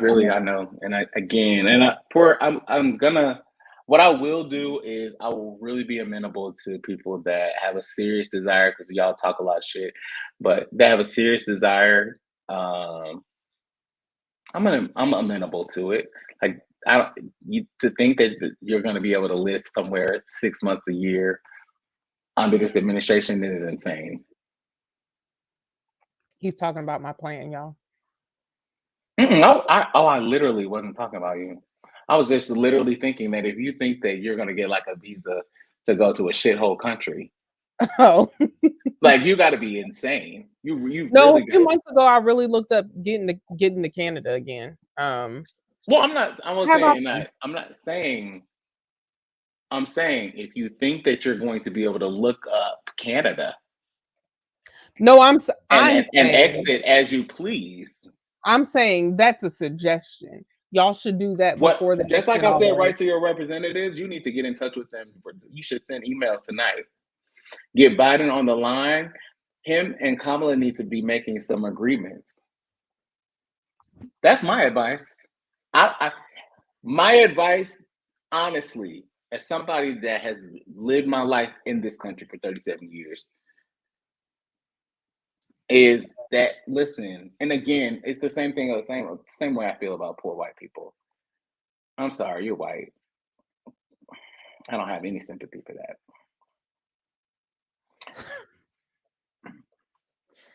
I would like to. And because you will be afforded opportunity and access, and you are already. Yeah. Hmm. I would like to read some of this is from the Council of Foreign Relations. I would just like to read some of the things that occurred during the Trump administration, but there's one in particular I really want to get to. Wave your hand because I don't want to hear any of them, but just wave your hand when you're done. Okay. Got it. He removed us from the U.S. trade representative. He removed us from the Trans-Pacific Partnership, which is a 12-country Asia-focused trade agreement that the United States had championed under Barack Obama. Notice I said trade agreement with 11 other like-minded nations like Australia, Canada, Chile, Japan, Malaysia, Mexico, New Zealand, Peru, Singapore, and excuse me, Vietnam. It basically is an economic policy on supply and demand. As a group, the TPP countries are the largest goods and services export market of the United States. U.S. goods exports to TPP countries totaled $698 billion with a B in 2013. In 2013, he pulled us out of that agreement. The travel ban started on January 27th, 2017. That was almost immediately after he took office. He did the strike on Syria on April 7th. He visited NAFTA. He went and started traveling abroad. He went to Saudi Arabia, Israel, the West Bank, Italy, Vatican City, Belgium, and Italy. He then left the Paris Agreement, the agreement I just mentioned, on June 1st, 2017. I can't tell you how pissed off the world was and still is about that. They were talking about it quite a bit at the climate talks last year, which are about to happen again at the end of November. He rolled back ties with Cuba. If you recall, during the Obama administration, we could travel to Cuba freely, pretty much. You had to get a visa, but you could go. We hadn't been able to do that. And so, fun fact, when Trump was being inaugurated, I was in Cuba, scared that I wasn't going to be able to make it back. But it took him until June to repeal the partnership and roll back the ties that we had with Cuba. He met Putin on July 5th, argued with Kim Jong-un in August, changed the Afghan strategy in August as well. Then in September, he started winding down DACA, winding it down, leaving approximately 800,000 beneficiaries vulnerable to deportation. He revisited the Iran deal, went to Asia. I'm skipping through these. And then on December 6, 2017, he broke with decades of U.S. policy on the Israeli-Palestinian conflict by recognizing Jerusalem as Israel's capital, justifying the move as a recognition of the reality that Jerusalem is the seat of Israel's government. So I say again, If y'all thought the Biden-Harris administration was bad, we don't stand a chance now. He announced tariffs March through April of the next year. U.S.-China trade war started in April. Second round of Syria strikes, but I thought he had no wars. Okay. Second round of Syria strikes in April of 2018, tightening the border May to October. Withdrawal from Iran nuclear agreement in May of 2018. Without citing any material Iranian violations, Trump announces that the United States will reinstate 2 sets of sanctions on Iran that have been waived with the deal's implementation. U.S. Embassy moves to Jerusalem, May 14th, 2018. He meets Kim Jong-un again. Withdrawal from Human Rights Council. Ambassador Nikki Haley, Nimrata, announced that the United States will withdraw from the Human Rights Council, citing a chronic bias against Israel. Are y'all hearing the pattern? And the human rights abuses of various sitting members, which include China and Venezuela. I could go on. That's just in the first year of his presidency. And I just can't. That's just in the first year. So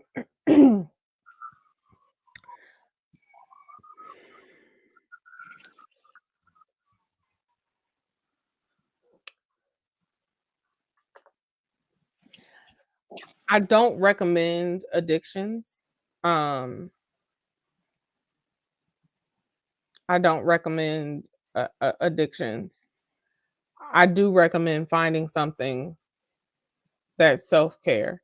And if that can be that you get off this land, I recommend it. I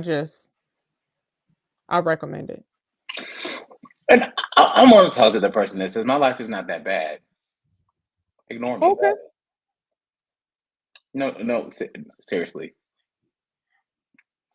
Because honestly, the more that you know, I don't recommend that you look into it.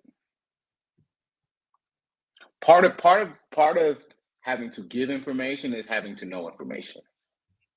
Yep. Most of the things that I said out of my mouth, I have literally suppressed. My notes tonight were very scant. I don't really have much, but I was able to recount for you times, dates, people, things that happened because I was there and I saw it. I saw how it affected not just my community. I saw how the policies affected various communities. I saw how the foreign policy affected our relationships as a nation and the things that are done. But also, I think that, and it's often said by Black women that always give us these nuggets to live with.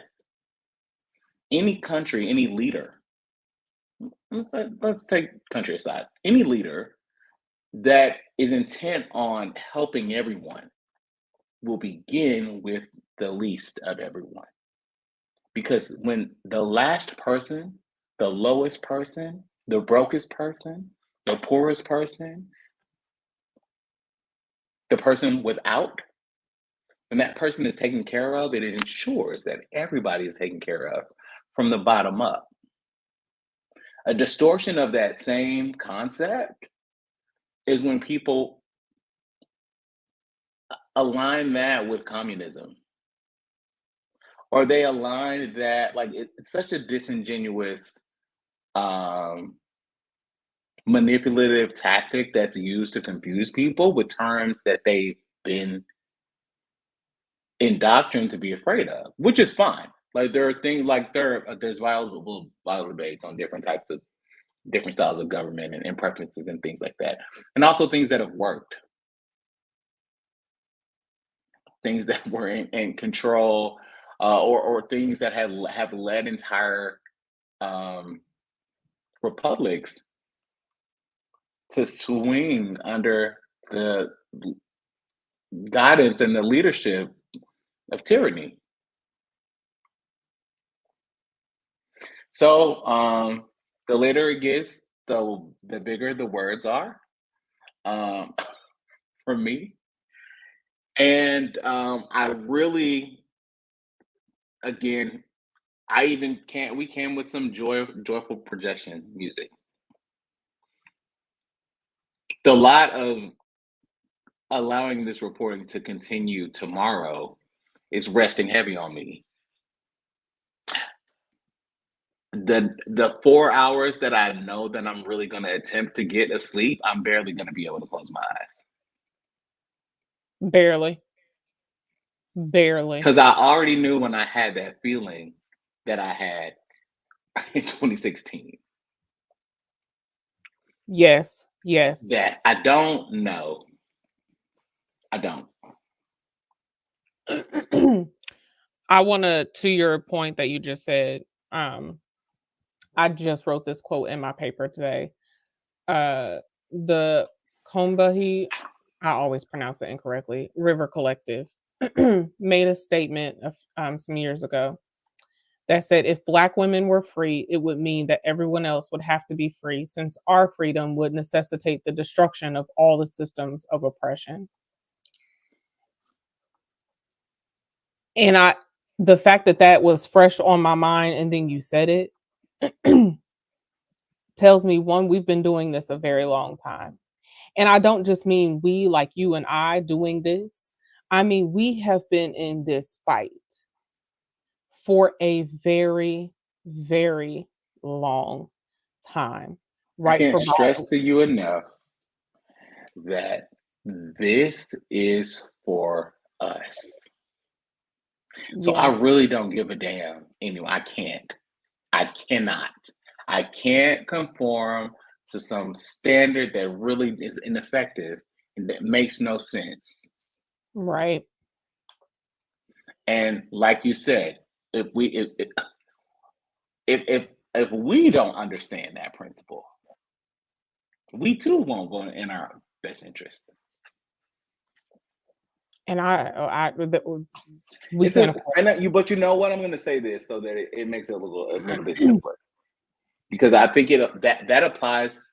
I think that applies greatly, but it's the same way that people learn about feminism in school, and I'm talking about. I'll use you and I as suburban Black kids in a Black ass city taught these principles and de facto assuming that they applied to you. And they were so far from applying to us. They never did. They never did. And you know what I think is so triggering about when we talk about the morning that we got to school and nigger suck was spray painted across our high school. I think one of the things that makes that such a triggering story and memory is I think it was in that moment. Like, we knew by then, we were in high school. We knew by then that the odds were stacked against us. Them people didn't really like us. They didn't really want us in the classroom. And we were redlined. Like, we literally were redlined in high school. And I think that what hit so hard about that morning was, for the first time in a minute, we saw it in writing. Like, I think that we had heard it. Well, I know we I had heard it. We had definitely heard it. Said to me. It's been said at me. Yes. But to see it. But I had only seen it on buildings that Black kids were walking towards in books. Yes. Yes. And I agree with you then that may be why it's so triggering, because I have told that story. I will tell that story where I go after I tell that story for a moment, because it just takes me to a place that at that moment I changed in that moment. I've been the same. I've been the same. I've been the same. That was a life-changing moment. In that moment, because I also was not protected in the place that I was being sent. Yes. It was deflected. Yes. It was denied. And I used these words today. Denied, ignored, and then erased. Woo! And that's exactly what happened to us. That's the exact experience that we're able to speak to. 17, the year is 2004. It's 6:15 in the morning. And we're walking towards a school in North Atlanta that has the words "niggers suck" spray painted on the building. On a building that was just built in a school that just opened. Literally. So, of course, sure, Georgia has a history of racism. No, this school was brand new. We were the second graduating class of the high school. It was. You would know it because y'all are fans of the Housewives. Their children go there. Yep. They built it. They tried to make a private school in a public district. Yep. They fought. They excluded apartment complexes with the zoning. We literally got postcards in the mail that's the summer before the high school opened that said, "You are moving high schools. You are welcome to stay at your current high school, but you need to find your own transportation. Or if you want to come to this new high school that we've built just for you, then the school bus will come to your neighborhood and you can take the school bus to school. Otherwise, if you want to stay at your current high school, you won't have to find your own way." At that point, I was driving. So I, again, was privileged to be able to go to mom, or my mom and I talked, and she was like, you can stay at your high school if you want. And you can drive, or you can move to this new high school. And at the time, I probably could have just stayed at my high school. I loved my high school. It was very diverse, a lot more Black people. I was on the cheer team. We had a step team. So was having a good time. But my wannabe making adult decisions behind said, well, no, because if something happens to the car, or if I'm running late, or if anything happens, I want to be able to have a backup method of transportation to be able to get to school without you having to take me. I was raised by a single mother. So I didn't want her to have to figure out how to get to work while taking me to school. So I was trying to make adult decisions. Having no idea that we were literally, our county was literally redlined. And there's no reason. I literally just had this conversation with Dad today. Not about the slur, but literally about how it was really not my decision to go there. We were kind of forced into a corner. We didn't. I had a sibling going. They wanted me to be with him. We had a choice. We didn't have a choice. And so when you have experience, and this is why anytime I'm talking about my advocacy work, or the work that we do, or the work that, I do in school, or whatever, I always talk about storytelling. And I think it's so important to me because we have stories like that. Not that our grandparents went through, or our great grandparents went through, or anything like that. We've got those too. But we have stories ourselves. I will never forget a truck driver yelling into the car with my mom and I in Norcross, Georgia, telling us to go, niggers, go back to where you came from. Now, my mom's a smart ass, so she looked up and said, "How'd you know we were from Ohio?" Because she had a 6-year-old in the car, and she was trying to diffuse the situation and not have this white man get out of his 18-wheeler and run her 1996 Nissan off the road. Let me tell you why these stories are important, and these stories are for us. I would like us to stop going and crying in the laps of the current oppressor, looking for empathy and sympathy over something that they're going to say. Even in that, well, couldn't you have? Well, what if you somehow there's still no, there's no room, there's no space, and we've made space for that for way too long. We've sat back and allowed this type of mistreatment to go on. And so I also think that there's something in our psyche, and maybe it's cultural. I don't know. I don't know, that says that while we go out of our way to protect them, and it's really because we're trying to save our own asses, but we go out of our way to do that, that it's going to be reciprocated. I don't know any other way to say it to you. You can look at the history, you can look at the facts, and you can say, and then you can decide whatever. You can look at that. You like don't try to talk to me about it until you've done your own research. I'm not Right. looking for outliers. I'm not looking for the pick-me's because they exist. Right. And I'm not looking for opinion. I'm not. This is because this is not conjecture. This is me telling you that that it's very clear. It's very clear. So you can do your own research, find out, learn about this history, and then most likely, because this is what history tells us, you're going to choose white supremacy. That's what typically happens. And you mentioned, excuse me, you mentioned, I agree with everything you just said. And also, I want to talk to my church folks. I don't want to hear another church person, faith person, or whatever say to me, well, God is in control. Why don't you want them to say that, sister? Why don't you want them to say that? Come on, talk to me.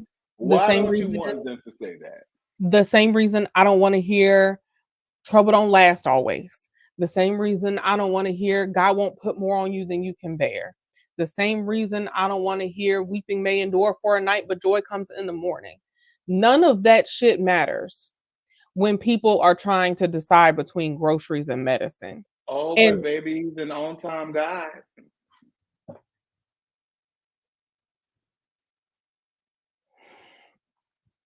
I don't want to Sister hear it. Tiffany, there's a lily in the valley.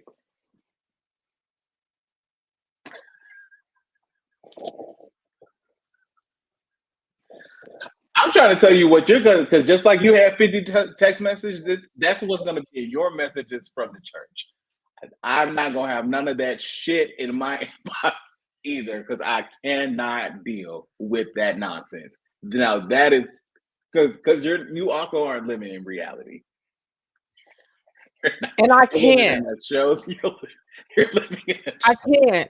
I can't. We wrestle not with flesh and blood. You know, we operate in the spiritual. We're not even here. I've heard that. The flesh and the blood can't afford gas.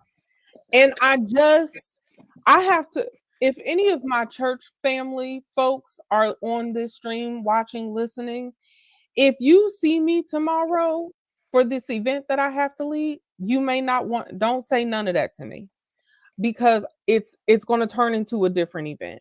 I cannot stress enough how much the spiritual experience does not negate the experiences of our flesh. It doesn't negate that folks will not be able to afford insulin. It does not negate the fact that folks' healthcare options will be even more null and void. It doesn't negate the fact that people are literally choosing between having electricity in their house or going to get their medicine. But they need electricity in their house because they're on oxygen, but they need their medicine because they're on oxygen. So how do they choose? Because either way, it's death by capitalism and death by economy. Like, I just can't stress enough.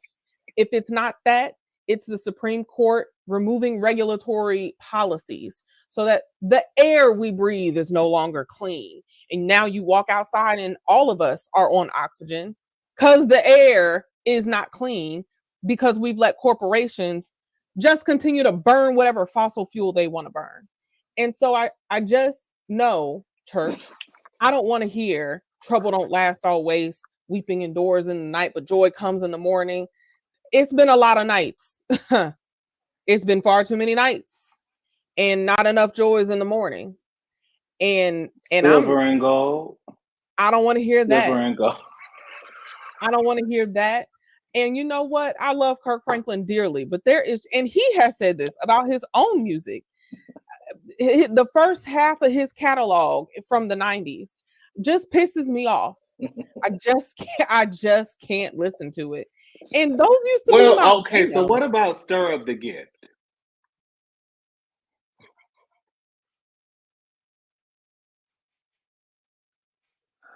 There is a bomb in Gilead. Y'all don't even know there's how actually there's actually bombs in Gilead. No. There are literal bombs. But I thought they were saying back when I first heard that song when I was 5, that's actually what's happening. And I think the church might have got on board. The church might have got on board if the packaging had been Karen Clark Sheard. Y'all didn't do that right. The foresight was not there. If y'all had let her minister that, I think the Black church would have gotten right on board with the efforts to protect Gaza and what's going on between, because they understand that. You're not going to sit here and tell me that church people I've said this 6 times this week and I never knew that I had to say it. You know how old I am. It's saying I say a lot of things, right? I'm good at that. The Bible is not a historical document. No.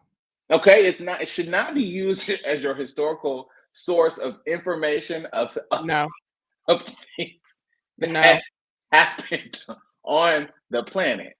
No. And if that is your only book of knowledge, right? And I know you're going to call me a heretic because that's what you're programmed to do. Because this book says that I am that but you tell me things that you know it because that book said it. But that's the only reason why. But then I asked you where the book came from. And if you respond to me saying it's the infallible word of God, our conversation is over. Oh, it's that. It's the divine word of God sent through his prophets. And I hear this from the most decorated of the decorated. For anyone, but I don't want to. I don't see theology is not a lane that I choose to be in. I'm going to go back to you using this as a historical document, and the fact that you tout this verse in scripture, chapter and verse, scripture chapter and verse, as if it is like something that happened. And it shaped the trajectory of now. Are there things in there that happened? Yes, but because I don't even know if I'm packaging this right, because I know people that literally when they talk to me about historical context, it always references the Bible. Well, Jonah.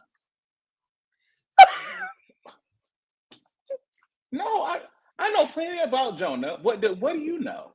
Because whatever was happening then, we don't have the accurate account. Is not where you read it. Where is Nineveh?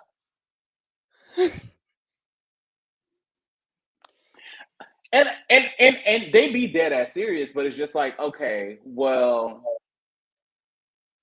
what about the dinosaurs? Well, I never seen that in the word. I just don't believe that they were here. Okay.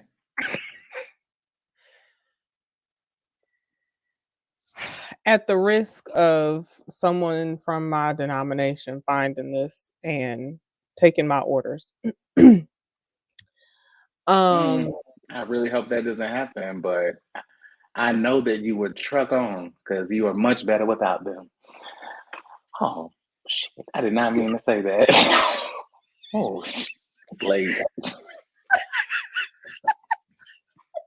It's out there. It's live. Oh my God. I've said that in meetings. I don't think I'm that's sure they know that. Yeah, that's not new. For me, that's not new information. But at the risk of that occurring, that's not how the Bible works. But my issue, and so for those who don't know me or what I'm working on, I just had the first session of my faith and civics course that I've built out that deconstructs how theology and faith intersect and influence our policies and laws. And my issue is that there is a level of conservatism that has taken over policies and instruction, and y'all don't even actually understand one, the ways in which it's ingrained in the DNA of this nation, and the laws that have passed, particularly after the Bill of Rights. But Once also, they say Jesus or they say faith or they target people of faith, it's all a tactic. it's all a tactic. It's literally a talking point. But my thing is, half But the that's our people, historical. Well, go ahead. not mine, but my issue is at least half the people that want to come and talk about LGBTQ rights, reproductive access, Jonah, or whatever. Pick a thing. Women are supposed to be quiet in the church and be humble and not speak. Paul was talking to one church, one, way back then. And oh, by the way, Paul didn't even meet the living Jesus. But you're not ready for that conversation because y'all don't even really read the Bible to understand how it's being weaponized and how your religion is being weaponized against you. Reproductive access, them people don't actually care about that. They care about control, and they can control it if they make it a religious issue. Well, God isn't for abortion. That's nowhere Well, in I the mean, Bible. for that to be true, Tiff, you would have to say that the church is attempting to control people by religion. Well, most people don't believe that. They're like, "Oh, I'm not under control. I got free will." Okay, stop going for a month without paying your tithes and let me know how you feel after that. People don't say things because they think the church is coming. I have friends that told me that they missed out on half of their lives, they think, because they were afraid of what the church would think. And then they realized that the people in the church ain't never been nowhere, ain't never did shit. And they don't know why they were feeling that way. They also are But my probably doing the exact thing they're telling you not to do. 100%. And that control thing is crazy because even a little bit of control. Have you ever seen Ursha that's been asked to do the announcements? Oh, she was at an extra two steps because now she got a she. But if you notice in the old Baptist churches, they don't let you up in the pulpit to say the announcements. You got to No, stay. you You gotta can't stand at because that you're not lectern on the holy and consecrated. floor. Right? You're not holy and consecrated, so you need to stand over there to the side where people can't even see you. Somebody Yes. has to come fix your mic because you are only 4'7". They got to pull it all the way down, get you on a step stool, and you stand up to say good morning. But I want to go back to what the over spiritualizing, which happens in our community, especially in situations like this, when people are going to be referencing every type of scripture, Oh my God. prophecy. I know that prophet, somebody, I will say no names, said this, and I just believe that they told me that God was going to raise me up on the mountain when Trump got reelected so that I could win souls for the Lord through getting a business that he grants me to go. Like all types of things that people tie together. And this is like it goes beyond misinformation because I know you've heard these prophecies that came out of the ass. Well, I just know that I had to wait on this evil thing to happen. It's the same thing that they used. They said, well, Donald Trump doesn't support any of our Christian values, but we know that God can use darkness for good, and he's here to fight our battles on behalf of the Lord. And he doesn't even know that he's out here winning for us. That's the message from the evangelicals. And again, it's not heard on mainstream networks, but that's literally how they talk about it, which is why he could get up here and say tonight that he believes that God spared his life for such a time as this. And if you haven't heard that from He literally pulpit, said that. you ain't been in church in the last decade. He literally said that. Oh, he did. I know that a lot of people, and I'm looking at a exit poll now, I know that a lot of people say, well, the economy was better under Trump. It wasn't. It just wasn't, y'all. And I just can't stress that enough. And I'm just trying not to be stressed right now. But But you know, Netanyahu was the first world leader to wish him a congratulations. The we first. keep assuming that people are all concerned about the greater good and voting in their best interest. And this country has a long history of funding billionaires or millionaires into billionaires and funding dreams. I mean, we've built American companies, and if you watch, one thing I know, I used to do this on the Shake Club years ago, but I would go and talk about CEO salaries and how they grew from the 1960s through the 70s through the 80s and the 90s. And they continue to justify them. And America continued to work for these people. And I'm going to say America because I didn't start working in America in the 70s, 80s, or 90s. Right. But we continue to do this. We continue to let them just go, go, go. Now they're empowered and they empower each other. They're secretly thinking about building nations where they can be their own mini tyrants. Like they have all these weird ass cryptic plans. But we just gave them the keys to the country that boasts to be the most powerful country on the planet. And we're not, to be clear. Just throwing that out there. We're something. We're something. We're something. We're something. French President Emmanuel Macron says, congratulations, Donald Trump. I'm not putting president in front of his name. Ready to work together as we did for 4 years with your convictions and mine, with respect and ambition for more peace and prosperity. I'm sure a few people are going to. I gotta go. I have an appointment, but other than that, I have to stay in the confines of my house because I really can't look people in the face. And I know that the majority of people that I'm going to be looking in the face are going to have sour faces because New York State went for Kamala Harris. New York City went for Kamala Harris. But I for safety purposes, I won't go over my schedule. That is tomorrow. What's today? Wednesday? That is the wrong week. So is that. Jesus. Oh, I do have to go to church tomorrow, but Lord help.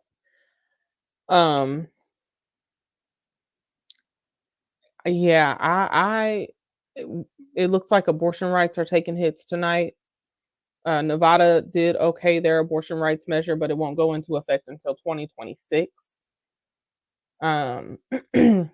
But Nebraska rejected a ballot measure to expand abortion rights in the state. It would have enshrined the right to have an abortion until viability or later to protect the health of the pregnant woman. Arizona just enshrined abortion rights. So maybe I'm so concerned about messaging. I'm sorry, I can't get my head off of that. Messaging about what? There are going to be a lot of broken people. I don't think there's a message for them. There are going to be a lot of unhinged people that are going to be claiming victory and assuming. I recently heard a story of a young lady that is a teacher here in New York City. She was in high school when Donald Trump was elected the first time, and she said that she was not aware of the types of racism that could be unleashed just because of an election. So she mentioned that the election happens that day, and she was doing a joint enrollment program. She went to her college for the day. She said she gets into an elevator, and a South Asian boy looked at her and said, "What's up, my nigga? Trump got elected. I can say whatever I want." Now, to me, the escalation of that is what we call X today. A total hellscape. Yeah, I don't open that app. Well, Rarely do I open that. but the thing is, Elon said that he wanted to create a public square of honest and open dialogue that people could share perspectives from both sides. But he literally put his thumb on the scale to tilt the algorithms into this right wing hellscape. So I feel like that's just the embodiment of that story. But that story is anecdotal. It's also was the reason that this young lady said that she wanted to vote this go round. So when I say that, people are going to be a little disheartened, A little. frustrated, confused. And let me also say this to every to every election protection worker, to every election protection volunteer, to every person who phone banked, to every person who wrote postcards, to every person who sent emails, to every person who marched and rallied and protested and sat in the office and took calls in a campaign headquarters, passed out signs, you don't whatever you did to contribute to making this day possible. If your candidate, if you wake up tomorrow and your candidate is not the winner, and I'm particularly talking to my liberals and progressives, if you wake up tomorrow and you just don't have it, that's okay. I will never forget, I think, aside from Trump winning in 2016, the next moment that I cried and wept and grieved after an election was when we did not get Stacey Abrams in the governor's office. Because I knew, like I knew what that meant. And I knew how bad that was for the state. But not only did I know how bad that was for the state, we had worked really, really hard campaigning, like doing all the things. And when you do all of that and your candidate, your preferred candidate doesn't win, it is okay to grieve that, because that is a real thing. Like, you spent time working towards something. Take a moment and grieve that. Like, we grieved hard when Stacey Abrams didn't win here. Hard. So, like, that's a real thing. And to your point, Alex, there's nothing that could be said, because what could be said? What There's there's really not. nothing that can be said. And honestly, I really hope that people that need that advice really take heed. I think the other side of that is the election has consequences. Yes. And so part of that consequence is you being name checked and you being checked also. There's going to be checks and balances like, oh, well, what about this? What about this? Well, if y'all were so great, you were this. And there's also speculation that parties start to change. Like, if once you lose twice by a party, which is, there was a loss and then a win and now a loss. There's some factions of that losing party that wants to change, to start to adopt some of the tactics and norms of that winning party. So who's to say those things don't start popping up on the other side? Right. We I didn't wasn't elect. rolling my eyes We at did you. not. We did. I mean, we did not elect a. We did not elect a peacemaker. Far from it. We just didn't elect a Far peacemaker. from it. I rolled my eyes because I already just saw a very Christian, churchy response. I'm gonna read the response. I'm not, of course, not gonna read the name, but it says, "Our hearts may be hurting, but there is a God who rules earth and heaven." And I trust solely in God, as I don't understand, but I know He does. That's the type of stuff I don't want to hear. I don't want to Block. see. I don't want to read. Oh, this isn't a friend of I mine. won't. Block. I'm blocking like, somebody that sends me some shit like that. Block. I just happened to see it in my feed. I went to look for something. But I just seriously take heed to what we're saying and really we got to take a minute and sit in this, y'all. Because again, Oh, I even disagree with that. I'm sorry. Absolutely the fuck not. If you let don't me take finish. action, oh, I'm sorry. I wasn't saying like sit in it and mellow and be sad.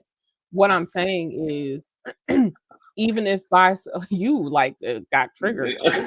Oh, I really was because we sat last time and here we No, are again. that's what I was But saying was I'm sorry. the problem is even if by some miracle we wake up tomorrow and Vice President Kamala Harris has gotten all of these remaining states that are projected to be red right now. By some stretch of miracle, we wake up today, and they're all blue.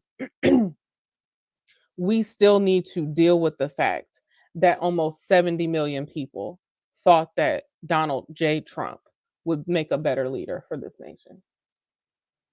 And by sit with that, I mean, maybe not me, whoever is staying here on this land has to deal with that decision for the next 4 years, whichever candidate you decided to vote for. I think we're about to deal with this next decision for a generation.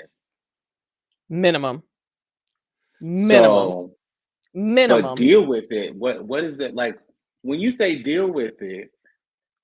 I mean, you're going to have to work your butt off if you want healthcare, food, groceries, electricity. We're going to have to literally sit in the mess that has been made of this nation because this is happening. This is real life. And so this is not just something that we can wake up tomorrow and be like, well, that happened. All right, let me go on with my life. No, like come January, shit's about to get real again. And this time, he don't have nothing to lose because he doesn't have to run for re-election. And he doesn't want anyone to run for election because he wants to be a dictator. And so there's some reckoning that's going to have to happen. Oh, you know it. In all ways, because almost 70 million people thought that my bodily autonomy didn't matter. Almost 70 million people didn't care that they would rather have a demented white man than a capable Black woman run this nation. We're going to have to deal with the fact that almost 70 million people are okay with a president who gets up and says something like they're taking the Black jobs. God save me for such a time as this. We're going to have to deal with the ramifications of the fact that almost 70 million people said taxes, schmaxes.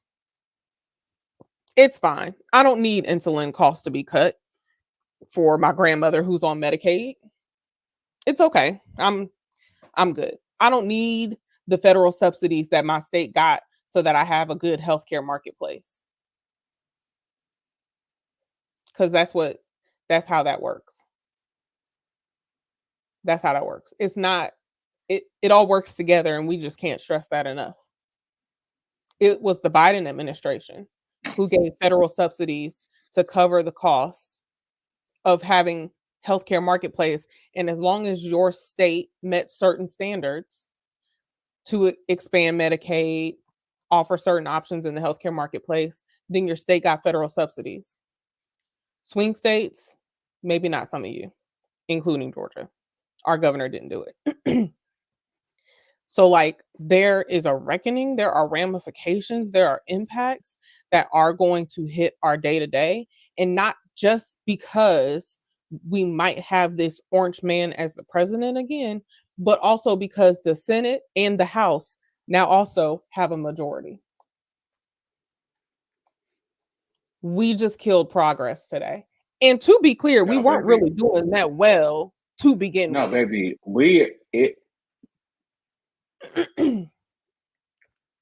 And we're not being dramatic. At all. At all. This is not us catastrophizing anything about this situation. This is The not. way that I have re-examined my schedule, like I have to move completely different. Yeah, I have to move completely different. I'm not able to continue to do some of the things that we have been doing. Like this doesn't work anymore. Mm-mm. It just doesn't work anymore. Mm-mm. Mm-mm. It can't. It can't. It doesn't work anymore because we played it safe for so long. We played it safe for so long. We kept the decorum. We kept the order. We kept the peace. We tried to be the ones. We got put on Kinsey cloth and said and kneeled and had prayer, and a moment of silence. We danced with the police officers. We got elected. We had a trifecta when we elected Barack Obama. Yeah. Yeah. We did. What the country said was inflation was so bad. Mind you, this country has the lowest inflation in the world. But this microwave, instantaneous, I need it now, country. I want more country. I eat fucking 4 patty Big Macs on TikTok country. We want things so fast. We have been, and this is part of being dumbed down. When you're also unlearned, you don't listen to wisdom. Well, you have to let things happen to you. So I'm going to offer that the 1/3 that we know are, well, I'm just going to say we have some literacy gaps are the least of our problems. absolutely. Absolutely. Absolutely. I just don't see Kamala Harris winning a county called Beaver. That's not funny. No, she would have to win the 3 electoral votes in Alaska. They're all red. The 11 electoral votes in Arizona. I think only 2 of their counties are red. But again, the only 2 states that aren't winner takes all are Nebraska and Maine. What about the massive cheating? What about the massive cheating? The ballots. I'm going to predict that she's going to get these last 2 electoral votes in Maine, and that'll be it. That's all she's going to get. So I think it'll be 226 to whatever the rest of that is in the morning, or no later than Friday. We'll see. Well, part of the reason that the networks aren't going to call it is because you do have votes coming from overseas. Right. Traditionally, because they watch Fox News on those bases. But we'll see. And not just that, it's not usually, let me not say that on there. It takes a minute, and you're right, and I'm gonna leave it at that. But I think it's gonna be 226. Let me do math.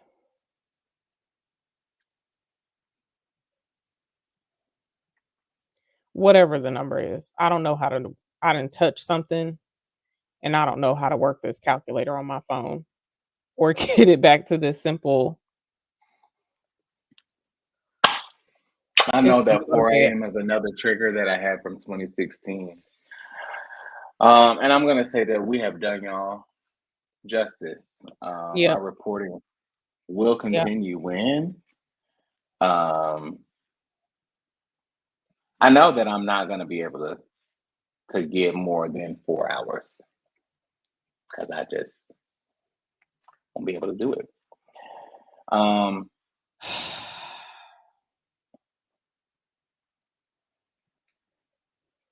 Either way, that's gonna do it for us tonight, today, this Absolutely.